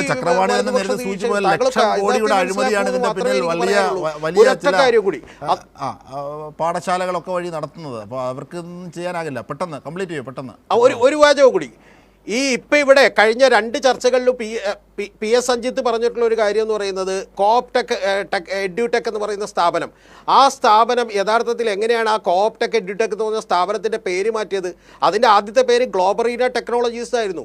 ആ ഗ്ലോബറീന ടെക്നോളജീസ് പിടിക്കപ്പെടുകയും ബ്ലാക്ക് ലിസ്റ്റ് ചെയ്യപ്പെടുകയും ഒക്കെ ചെയ്തപ്പോൾ നമ്മുടെ പഴയ നസീർ സിനിമകളിൽ നസീർ മറ്റേ വലത്തെ മറുക് ഇടത്തെ കൗളിലേക്ക് വെച്ചിട്ട് പറഞ്ഞ് ആൾമാറാട്ടം നടത്തുന്നത് പോലെ നടത്താൻ വേണ്ടി വന്നിട്ട് പോലും ഒരു മനസ്സിലാകാത്ത ഗവൺമെൻറ് ഇവിടെ ഇരിക്കുന്നത്. പകരം RSSന് താല്പര്യമുള്ള ബന്ധമുള്ള നിരവധി വിദ്യാലയങ്ങൾ പുതുതായി തുടങ്ങുകയും അവിടെയെല്ലാം എൻട്രൻസ് കോച്ചിങ് തുടങ്ങുകയും ചെയ്തതിൻ്റെ കൂടി പരിണിത ഫലമാണിത് എന്നുള്ളത് ഞാൻ ഒരിക്കൽ കൂടി ആവർത്തിച്ച് പറയുന്നു. തീർച്ചയായും ചർച്ച വൈൻഡപ്പ് ചെയ്യുന്ന സമയത്തിലേക്ക് എത്തിയതുകൊണ്ട് ഇനി എനിക്ക് MS വേണുഗോപാലിലേക്കും സഞ്ജീവിലേക്കും വരാനാകുന്നില്ല. ക്ഷമിക്കുക, വരണമെന്നുണ്ടായിരുന്നു, പക്ഷേ വരാനാകുന്നില്ല. എന്തായാലും ആശയത്തെ അശ്ലീലമായി തോന്നി മറച്ചു വെക്കേണ്ട ഒരു ഗതികേടിലേക്ക് സംഘപരിവാർ മാറുകയാണ്. അപ്പുറത്തോ ആവേശത്തെ ആശയമാക്കി പടർത്തി വിജയിക്കാൻ യുവതലമുറയ്ക്കാകുന്നു. അതിന് പിന്തുണയുമായി ഇടതു മതേതര കരുത്തുകളും ശക്തമായി ഉണ്ടാകും. നാളെ പാർലമെൻറ്റ് സമ്മേളനമാണ്. നമുക്ക് ഈ പോരാട്ടങ്ങളെ കാത്തിരുന്ന് കാണാം. നിയമപരവും ജനാധിപത്യപരവുമായി ഈ പോരാട്ടങ്ങളെ നമുക്ക് കാത്തിരുന്ന് കാണുക തന്നെ ചെയ്യാം. ചർച്ചയിൽ പങ്കെടുത്തവരെ ക്രോഡീകരിക്കുമ്പോൾ ചർച്ചയിൽ പങ്കെടുത്തവർക്ക് നന്ദി. ന്യൂസ് ആൻഡ് ന്യൂസിയുടെ പൂർണ്ണമാകുന്നു.